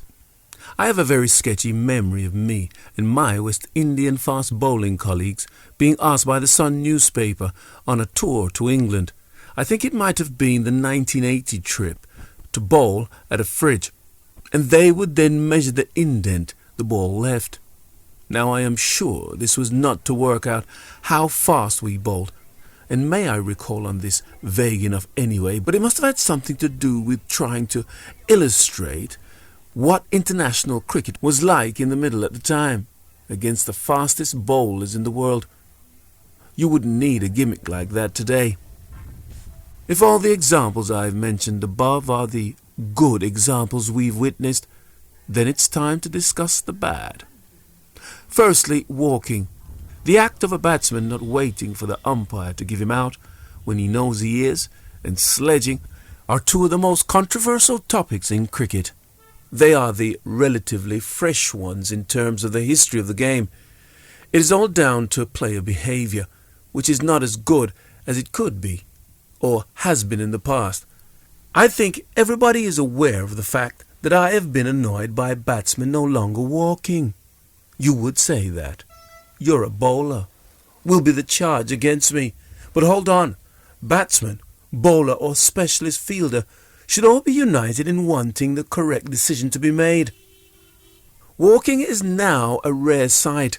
When I went on that first overseas tour to Australia, I was deeply shocked by the debatable umpiring and the fact that the Australians didn't head for the direction of the pavilion as soon as they had nicked it.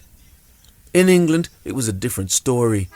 I had become accustomed to hearing about the game in England being described as a gentleman's game, and when I went there in 1976, I was not disappointed.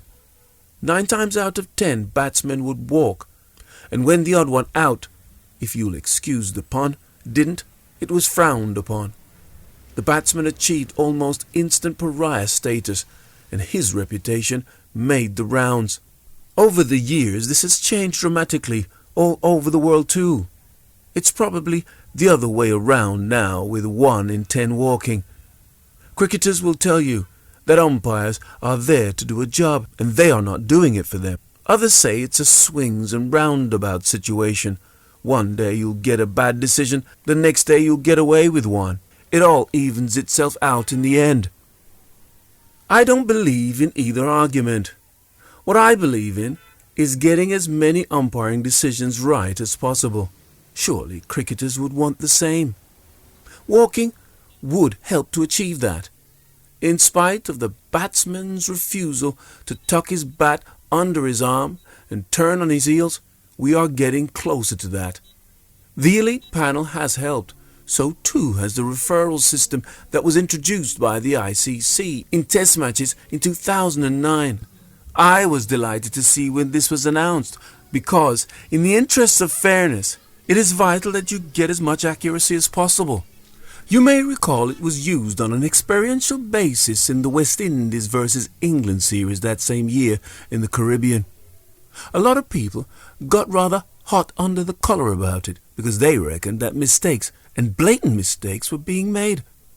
It seemed to be creating more confusion than clarification. Some wanted it abandoned immediately. The simple matter was, it wasn't being used correctly. But that wasn't the fault of the system. It is a perfectly good one, and it is just down to the umpires on the ground, including the third umpire, to implement it correctly. This should certainly help in getting more correct decisions. But wouldn't it be great if we could just rely on batsmen taking the decision out of the umpire's hands when they can? There is so much to gain. As a player, you would benefit from your own honesty because you would develop a reputation as a walker and far less likely to be on the receiving end of bad calls from the officials. Surely it's common sense that the fewer decisions an umpire or any official has to make, the less chance of him making mistakes. This is where the game has to go. Unfortunately, players do not see it that way. They don't necessarily want correct decisions. They want them to go in their favour, whether they are right or not. This is very unfortunate. The only players of the modern era I can recall who did walk were Brian Lara and Australian wicket-keeper batsman Adam Gilchrist. And do you know what happened to the latter? He was virtually ostracised by his teammates for his policy. It didn't matter whether it was a big game or a meaningless one, because I remember he walked in the World Cup semi-final in Port Elizabeth in 2003. These two players were the exception rather than the rule. I have asked quite a few non-walkers about their policy. For instance, why do they decide to walk and not wait on the umpire's decision when they have driven the ball into extra cover's hands or hooked down the throat of fine leg? Their responses have been the same. It's too obvious they're out, so why stand your ground? Believe me, that's not a good answer. What it tells me is that they will try to get away with whatever they think they can. This sort of thinking is unsportsmanlike at best and bordering on cheating at worst. We have seen other more serious incidents recently of players pushing the envelope on the field to get a wicket. I believe that Paul Collingwood, the England captain, should have called back the New Zealand all-rounder Grant Elliott after he was run out while lying on the floor following a collision with a bowler at the Oval End in 2008. Worse was New Zealand running out Muttiah Muralitharan when he left his crease to congratulate Kumar Sangakkara on his century at Christchurch in 2006. It is easy to defend those actions by saying no rules were broken. But surely the game is bigger than that. These two examples are quite extreme, I suppose. More subtle is sledging. Some of the stuff said on the pitch does not have a place in the game if you ask me. Okay, I'm not so naive to think that it didn't happen in my time, but I can honestly say that it was never a policy or plan considered by the West Indies teams I played in. Nor did any opposition player direct any insults at us, which was probably wise, because you wouldn't want to upset the fast bowling contingent. Sledging is supposed to have its roots in humour and banter, yet it has certainly grown into something more ugly. One well-known captain called it mental disintegration. Please, some of what has been reported to have been said in recent times goes beyond the acceptable. It is not pleasant to see players mouthing off at each other, particularly the way the Australian and Indian players were having a go at each other in a recent test series.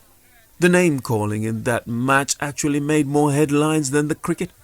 No way is it a good example to set youngsters watching on TV. Unfortunately, in my role as commentator, I often hear what has been said on the stump mic. It is switched off between balls for viewers at home. But we in the comm box still get the feed. The ICC demand the same rules for us as you at home. but broadcasters don't always pay attention. Some of the things said are totally out of order. It is getting so bad that the cricket is the new football, if you see what I mean. Football players dive and feign injury. Cricketers try to con umpires and bend the rules. The catalyst for this unsportsmanlike behaviour by players is, sadly, money.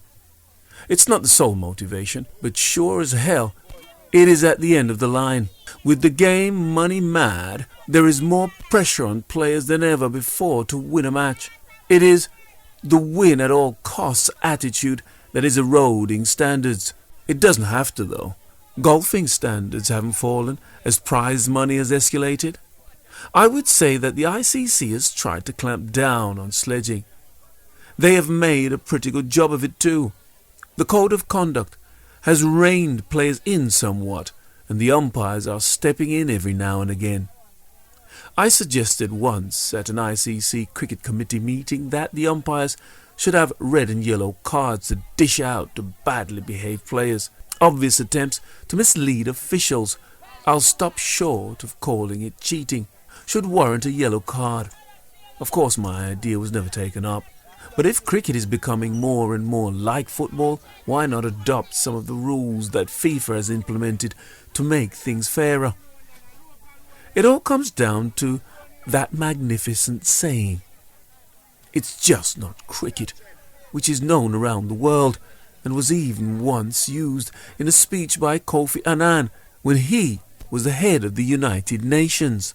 It stands for fair play, and if a less than cricket mad country like Ghana, where Annan is from, knows about its meaning, then why has the cricket world forgotten? So that is the good and bad dealt with. Don't worry, I haven't forgotten the ugly.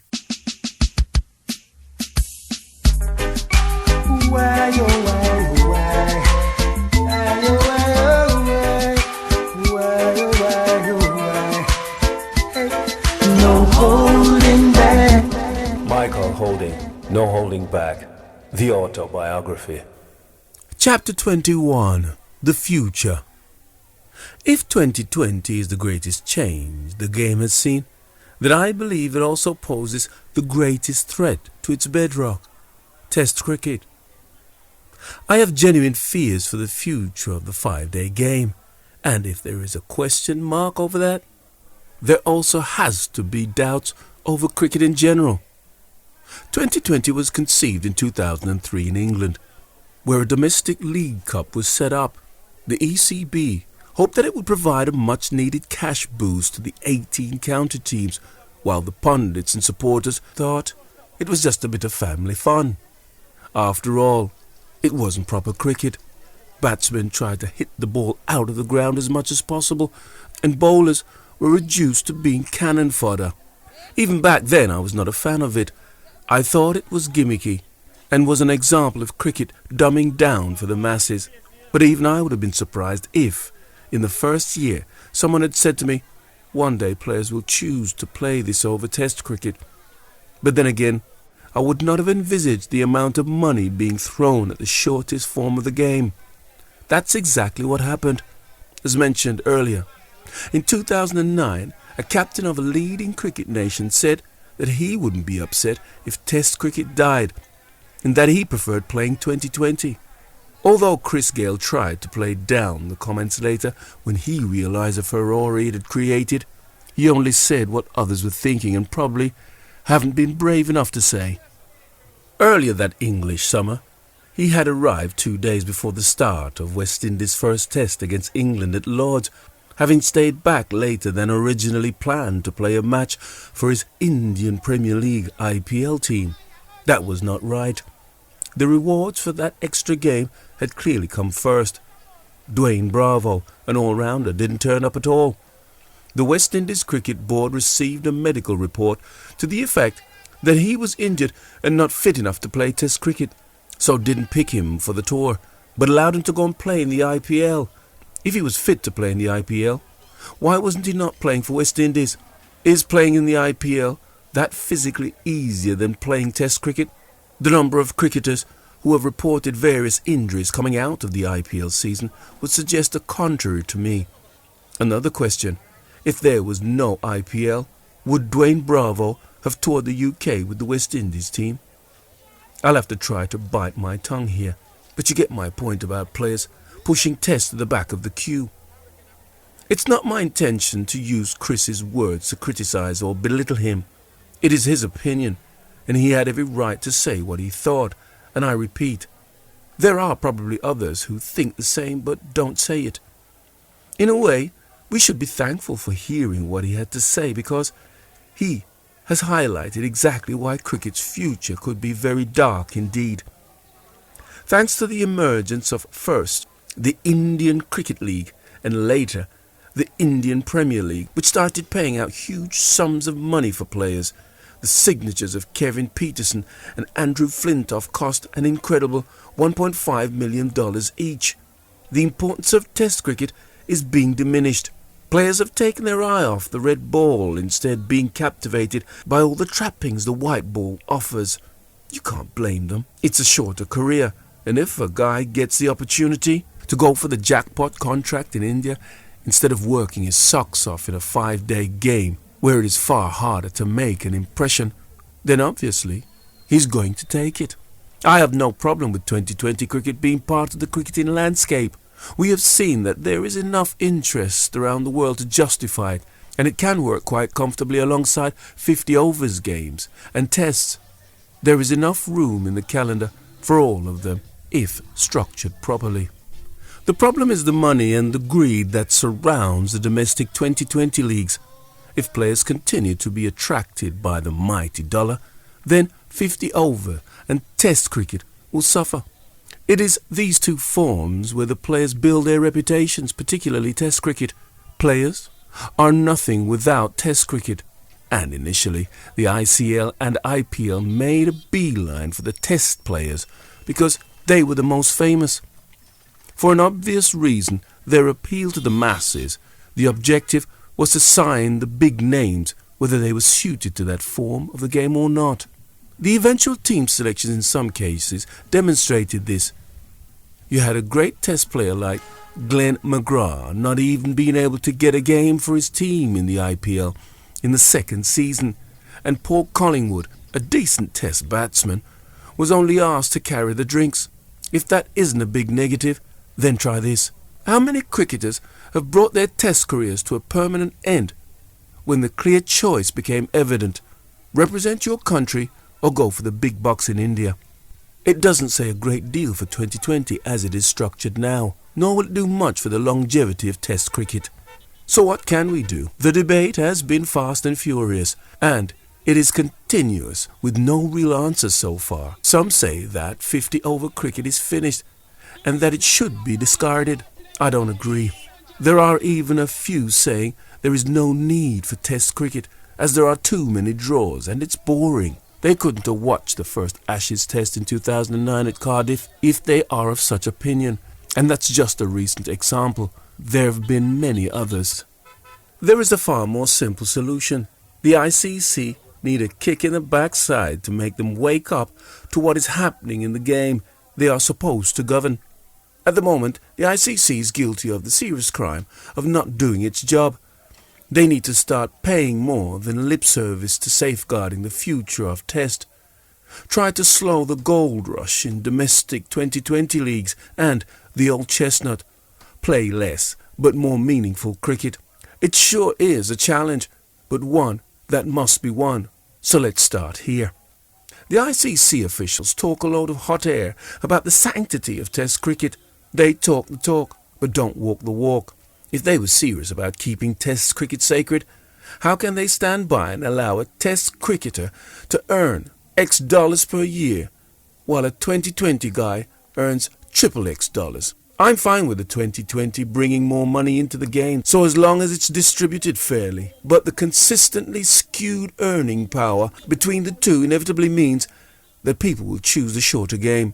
We need one big pot that the money goes into and gets distributed fairly, comparable across the formats. Either that or the IPL, which at the time of writing seems more likely to survive than its counterparts, the ICL, must be found in its own space that conflicts with no international commitments.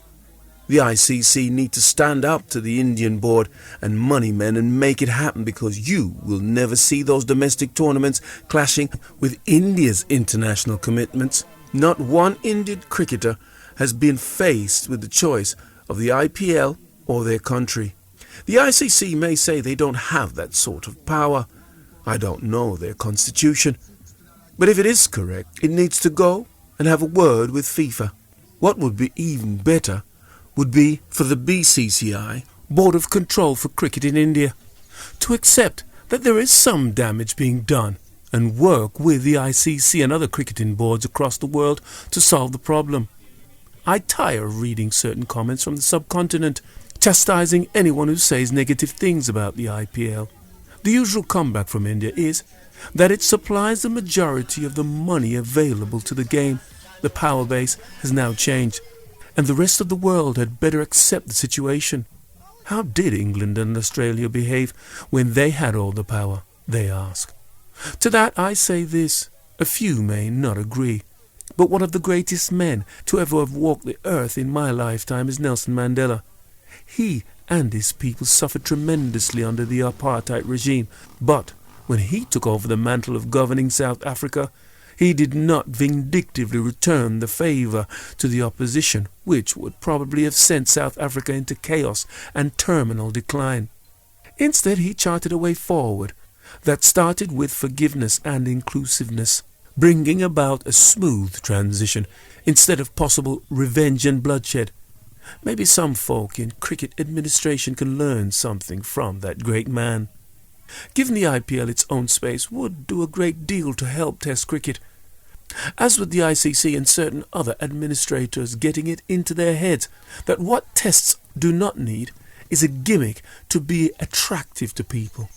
They reckon one way to save it is to play day-night Tests. Have you heard anything so ridiculous? If I wasn't laughing at these guys, I'd be crying for them. What a great idea to devalue Test cricket further by playing a day-night version where the conditions change in a matter of hours under lights. And they wanted to trial it in England of all places, where the switch in conditions is greater than anywhere else in the world when the sun disappears and the floodlights come on. Whether real or perceived, cricketers believe batting in daylight is far better than under artificial lights, whether the ball is red, white, pink, or any other colour that they manage to come up with. This is not about coming up with the wackiest ideas. It is about doing the basics. You know what? If a 10-day test match was taking place with the greatest players in the world on show, and across the road there was a 2020 match with run-of-the-mill players, it is a test match that would attract the biggest crowd. Keep the big players happy, because that is who Joe Public wants to watch. The actual format or the rules of 2020 are not the reason so many people have watched it. Sure, the shorter time frame is important to some, but it is the big-name players who pull in the crowds. You only need to look at England's domestic competition for proof of that. In the first year, it was a novelty, and the crowds were good. But now they are dwindling because, guess what? There aren't enough big names. Mind you, the ECB has completely lost the plot regarding 2020. They have seen how much money it can make and have become greedy. They had scheduled a second domestic 2020 competition, calling it the English Premier League, although at the time of writing this tournament is unlikely. Thank God for that. This, folks, is a very fine example of discovering the goose that laid the golden egg and then killing it by making it work overtime. This leads me nicely back to the amount of cricket played, which surely must be reduced. This is absolutely vital for the future. Test matches are a fantastic sporting contest with two sides joined in battle, each trying to give the other a good beating. It's great theatre, and is the reason it's held in such high regard. Lately, it's been more of a pantomime, when you have countries playing each other when one has not even a hope of drawing, let alone winning. I mean, How is the public supposed to feel a sense of anticipation about a test match between Australia, the highest ranked side in the world, and Bangladesh, the bottom ranked team? It can't. And I use those teams as an example because of their relative strengths at the time of writing in 2009. Obviously, it could be two other teams at some other juncture.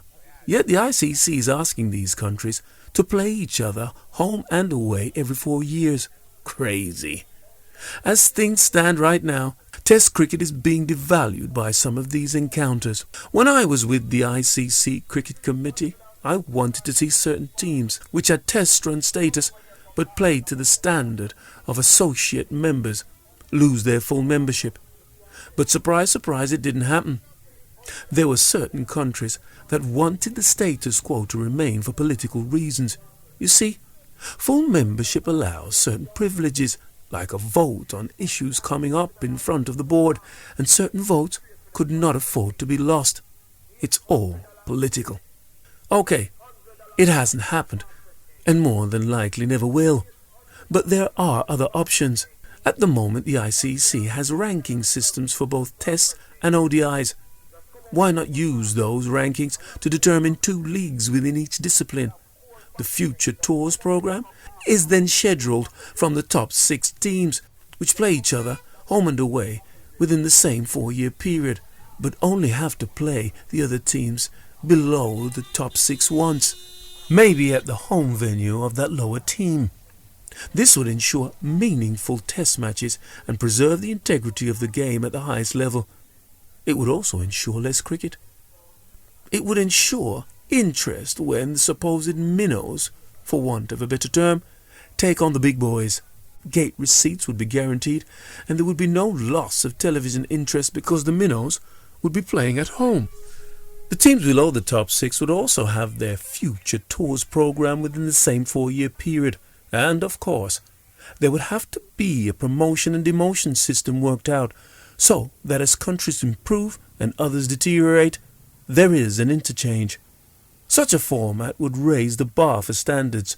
Sides would be continually testing themselves and the competition would improve. English county cricket eventually went that route with the 2 leagues, which has created more interest in games right until the end of the season in September. And it hasn't detracted in any way from the teams in the 2nd division. They haven't fallen away and been forgotten. Just have a look at the England 11 and see how many are from the teams in the 2nd division, including the captain. It would get the fans excited again, and once you have captivated their imagination, the cost of the ticket to go and watch these games should be slashed. Test crowds are down the world over because of the amount of games played, and in some countries the amount of money the fans have to fork out for a day's entertainment adds to the mismatches. In England, clubs are perceived to be protected from the dwindling numbers because the small grounds are pretty full with 10,000 supporters in it. But when you only have 10,000 in the MCG or in Eden Gardens, you know you've got a problem. When the attractions of Test cricket are considered, ticket pricing is hardly ever discussed, but it is an important factor. It doesn't represent the best value in the world to go and watch a Test match on one day. You are not seeing the whole game, and in these harsh economic times, food and travel on top of your ticket makes it an expensive experience. Think of a parent going with their other half plus 2 children. No wonder people choose 2020. If the ICC was serious about saving Test, it should strongly advise the home boards to do more in terms of ticket pricing, such as special offers for the whole family to go and watch the game. Come to think of it, the individual boards should have the common sense to institute it themselves. Although there are many arguments against Test cricket, one big positive that Test cricket has over other forms of the game is the revenue generated from television. If you ask any television company which generates more advertising revenue, 2020 or Test, they will tell you the latter every time. The exposure of a company's product gets it far greater in Test, whether they are advertising on television or through a boundary board. In the IPL, a strategy break had to be introduced into the game after 10 overs to run adverts so that advertising revenue could be enhanced. Rest assured, I was not watching any of the IPL, nor was I tuning in for the World 2020 Cup in the summer of 2009, in which the West Indies reached the semi-finals. I decided to go abroad for the 2 weeks the tournament was on. Apparently, during one game, my Sky colleague, Michael Atherton, commented on West Indies opening the bowling with 2 medium pacers, exclaimed, "Thank goodness Michael Holding isn't here. What would he have to make of it?" I think Ather knows what I think of 2020 and knows that I wouldn't care one iota. I'm not going to support the form of the game in its present format and structure.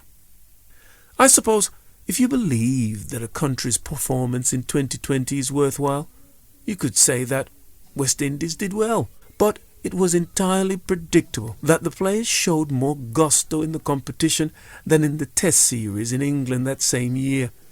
Many eyes from far afield were focused on the 2020, and it wouldn't be far-fetched to assume that most players would have been hoping to catch enough attention to ensure their future appearances in the lucrative IPL. You get the feeling that some of them would have taken to the field with injuries that would have kept them far away from the final 11 for a Test match. The subject is getting me down, so let's move on. But I will finish with this. If the ICC does not step in to redress the balance in the world game, then cricket will be downgraded to something which only makes money rather than a sport. Surely it would be better if it were to be known as a money-making sport.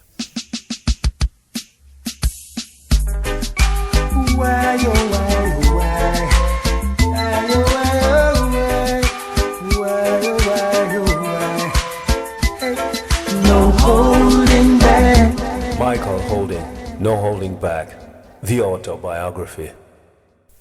Chapter 22. Facts and Fiction. When I started planning the chapters for this book, I had no intention of writing this particular piece, but during the summer of 2009, I got so sick and tired of some of the nonsense spouted about West Indies cricket that I decided to set the record straight in black and white. West Indies can't play spin. West Indies can't play swing bowling are 2 of the lines rolled out over the years whenever we have failed against one or the other. Absolute rubbish. I've tried to ignore the comments over the years and move on. But enough is enough. A famous saying is that statistics are used like a drunk uses a lamppost, for support rather than illumination. But boy, I'm going to shine a light on the truth and send all these people who peddle these lazy cliches scurrying for cover. I find it intensely annoying when commentators make these comments without having done any research. It does a disservice to themselves, the people watching at home, and, of course, the nation or player they are discussing. One of the reasons why they do it is that it can just be the easy thing to say, and I thought this happened a few times in the summer of 2009 when West Indies were thrashed by England. I have no problem admitting we were well beaten, but it was for a different reason to the one that some of my colleagues advocated. When the sides met in February 2009 in the Caribbean, a lot of people were talking about the impact Graham Swan, England's spinner, was having. He bowled well, taking 19 wickets. When he picked up one of his victims, we would often hear suggestions that West Indies had never been good players of spin bowling. A few months later in England, we heard the same thing when Swan took a wicket. And if it was a swing bowler who claimed one, swing bowlers James Anderson and Graham Onions took 21 between them. Well, that was because West Indies have never been good players of swing bowling. On both accounts, it is untrue. The spin myth was spun back in 1988 when Narendra Harwani, the Indian leg-back, googly bowler, bamboozled the West Indies batsman Chennaiah. His brand of spin claimed 16 wickets in that Test match, and suddenly everyone seized on the supposed fact that the Achilles heel of a fine West Indian side had finally been exposed. The media had been waiting for such an opportunity, and they could barely hide their delight. Since then, whenever a spinner gets a wicket against the West Indies, the line is just thrown out there. West Indies are poor players of spin. So consider this. Of all the countries to tour India, widely recognized as the place that offers more assistance to a relative army of spinners, West Indies have the best record. Our first tour there was in 1948, which we won. And between then and the turn of the century, West Indies visited India another 7 times and won 4 of those tours. So in all, the West Indies won in 1948, 1958, 1966 and 1974, dropping only 2 tests out of 18. The only defeat we suffered was the 6th test, 1978-1979 series, when West Indies were depleted by the ban on World Series players. It was only 1-0 as well. When we went there in 1983, it was business as usual, and we won 3-0. India's heaviest defeat since our 1958 vintage had dispatched those hosts by the same margin. The tours of 1987 and 1988 and 1994 and 1995 were both drawn series. How have the other countries fared in the period from 1949 to 2000? Well, we'll start with those sides which the experts consider to be much better players of a turn than West Indies, Pakistan and Sri Lanka. Between both countries, they have toured a total of 11 times to India for Test series, Pakistan 6 and Sri Lanka 5, yet they only have 1 win between them, and that came from Pakistan in 1986-1987, a series they won 1-0. Sri Lanka have never even won a Test match in the country, having played 10 in total. In our study period, Australia have won 4 times in India, but before their previous success in 2004, they had not won in 4 series, a run stretching back to 1969. England have won 2 series. I'm not counting 1 Test series played by these 2 established sides. So therefore England's Golden Jubilee Test win in 1976 doesn't constitute a series in my book. Sorry. New Zealand have never won there. South Africa have won 1 of their 4 series. So that's the fable laid bare. Now, for the swing thing. It would be churlish of me not to admit to West Indies playing the swing bowlers poorly in England in 2009. But to say that has always been the case is misleading. What I would ask is this: what country doesn't have a weakness against swing bowling? They all do, because it's tricky to bat when the ball is hooping around corners. In the Ashes series of the same summer, Australia were bowled out cheaply every time the ball started to move, and England were blown away for 102 at Headingley when it started to swing. Headingley is world famous for helping swing bowlers, so you would reckon that with English batsmen being able to counter it with such expertise, they would have a very fine record there. Not so.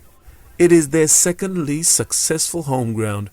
West Indies have won there 6 times, a record which makes it our joint first most successful away ground with the Oval in terms of Tests won. The WACA at Perth and Adelaide Oval are next best with 5 wins. I love bowling at Headingley, and I had to chuckle to myself when Sir Ian Botham, the king of that venue, thanks to his heroics in 1981, gave me a gentle ribbing that I never pitched the ball up. I responded with, "If you want to drive beefy, rent a car." Well, a friend of mine heard this on commentary and uncovered some stats showing that of my 249 Test wickets, 33% were bowled. Of Beefy's 383 Test wickets, only 15% were bowled. Of course, Beefy was only joking, so no harm done. But back to the original point of West Indies and swing. West Indies first won a series in England in 1950. Of the next 11 series up to 1995, West Indies won 7 of them and drew 2. Perhaps on each of those 9 tours there was never a cloud in the sky and the ball steadfastly refused to swing. The fact of the matter is that The quality of players decides whether a team can play swing or spin, not where they are from. When England had good players, they could play swing or spin. When West Indies had good players, we could do the same. Currently, the West Indies aren't blessed with huge talent, but please, let us not all have such short memories. It is upsetting that such baseless comments keep cropping up. However, I'm used to West Indies cricket being run down. When we were at our most successful, the credit was far from forthcoming from most of the international pressmen and the establishment. With our battery of fast bowlers, they said that we were ruining the game with slow over rates, boring cricket and intimidating bowling. The funny thing is, while such sections appeared to loathe us, the people that really mattered, the fans, loved us. If we were so bad for cricket, why were there packed stands whenever we played abroad? Why were supporters from the host country so keen to see us play, and most likely win? And as mentioned in another chapter, why did we manage to turn around so many fans into supporting us instead of supporting their home team? Perhaps the critics got riled because we often would triumph in 3 days, and it would cost someone a load of ticket revenue. Naturally, I say that with tongue-in-cheek, but the hypocrisy of it all gets to me. In England in the summer of 2009, Sky ran a feature about how wonderful a sight it was to see Lillian Thompson running in during the 1970s, bowling short, breaking bones, and hitting poor old David Lloyd in the box.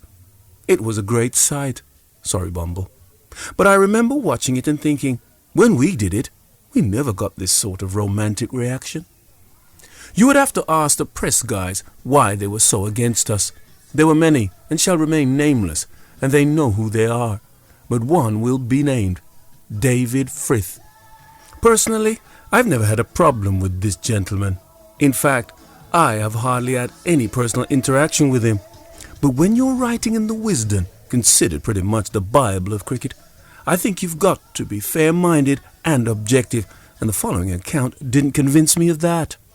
Frith, former editor of The Cricketer, founder of Wisden Cricket Monthly, and well-known journalist, was most vitriolic in his criticism of the West Indies pace attack and the way we went about our job. His opening salvo before the West Indies 1991 tour of the UK was the following: "Another invasion is upon us by a West Indian team that is the most fearsome, the most successful, and the most popular in the world. Their game is founded on vengeance and violence, and is fringed by arrogance. The only mercy is that they're not bringing their umpires with them." Followed later by, "These matches have long since become manifestations of the racial tensions that exist in the world outside the cricket ground gates." These attacks by Frith weren't restricted to the 1991 tour either, as between 1997 and 1991, there were many instances of negative pictures of West Indian fast bowlers in the Wisden. Cricketer magazine limited pictorial sections with some very unflattering captions. I wonder if, with all that has gone on in the game since, he still thinks he was justified in his utterings, or if he has a tinge of regret about some of those articles of old. Could it have been jealousy? The fact that some were not too keen on a nation of just 5 million producing so many good cricketers and proving to be so successful. Sadly, I think some areas of the press secretly enjoy that West Indies cricket has slumped. Quite a few will publicly decry the decline, but it's only lip service, crocodile tears. Privately, they'll be quite happy. I can tell you now that if West Indies cricket was to die and the body cremated, there would be few obituaries in the international papers. It would be sad, and then they'd move on. In fact, in recent times, with the West Indies going through their woes, there have been articles written suggesting that the West Indies team as we know it should be disbanded, and the individual islands go it on their own. I know those pushing this plan would rejoice if it did go ahead, because it would mean no team from the Caribbean could ever be world champion or hand out the kind of beatings the West Indies have done in the past. The individual islands just don't have the population or resources to cope, and that is what they would hope for. What outweighs all this negativity? is that I know the people that mattered, the real cricket fans, enjoyed our cricket, and we are very proud of that. Anyway, that's off my chest, and cathartic it is too. I have no plans to do another book after this one, so I wanted to make sure that I said everything I wanted to. As the title says, no holding back. I am making these notes as Lorianne and I prepare to leave Newmarket for the winter and head back to the sun of Miami, Jamaica and the Caribbean. I make my escape every year from England just before it turns chilly, and I look forward to the walks on the beach, barbecues with friends, and family of course, taking the odd call from Sir Michael to talk cricket and horses. I won't be working on or watching much cricket though, instead developing my burgeoning interest in American football. When you get to understand it, it's like chess, the nuances and the tactics. Fear not, I am not about to try to reinvent myself as an American football commentator. I will be around on Sky for a few years yet to come. During the Ashes summer, I was offered and signed up with Sky again until 2012. I am delighted that they will have me, and it will be a pleasure to be invited back into people's living rooms, so long as you'll have me, of course.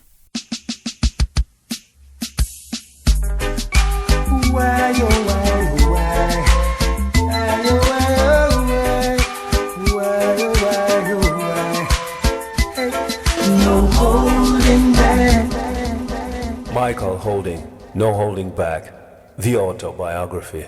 The end. Thank you for listening.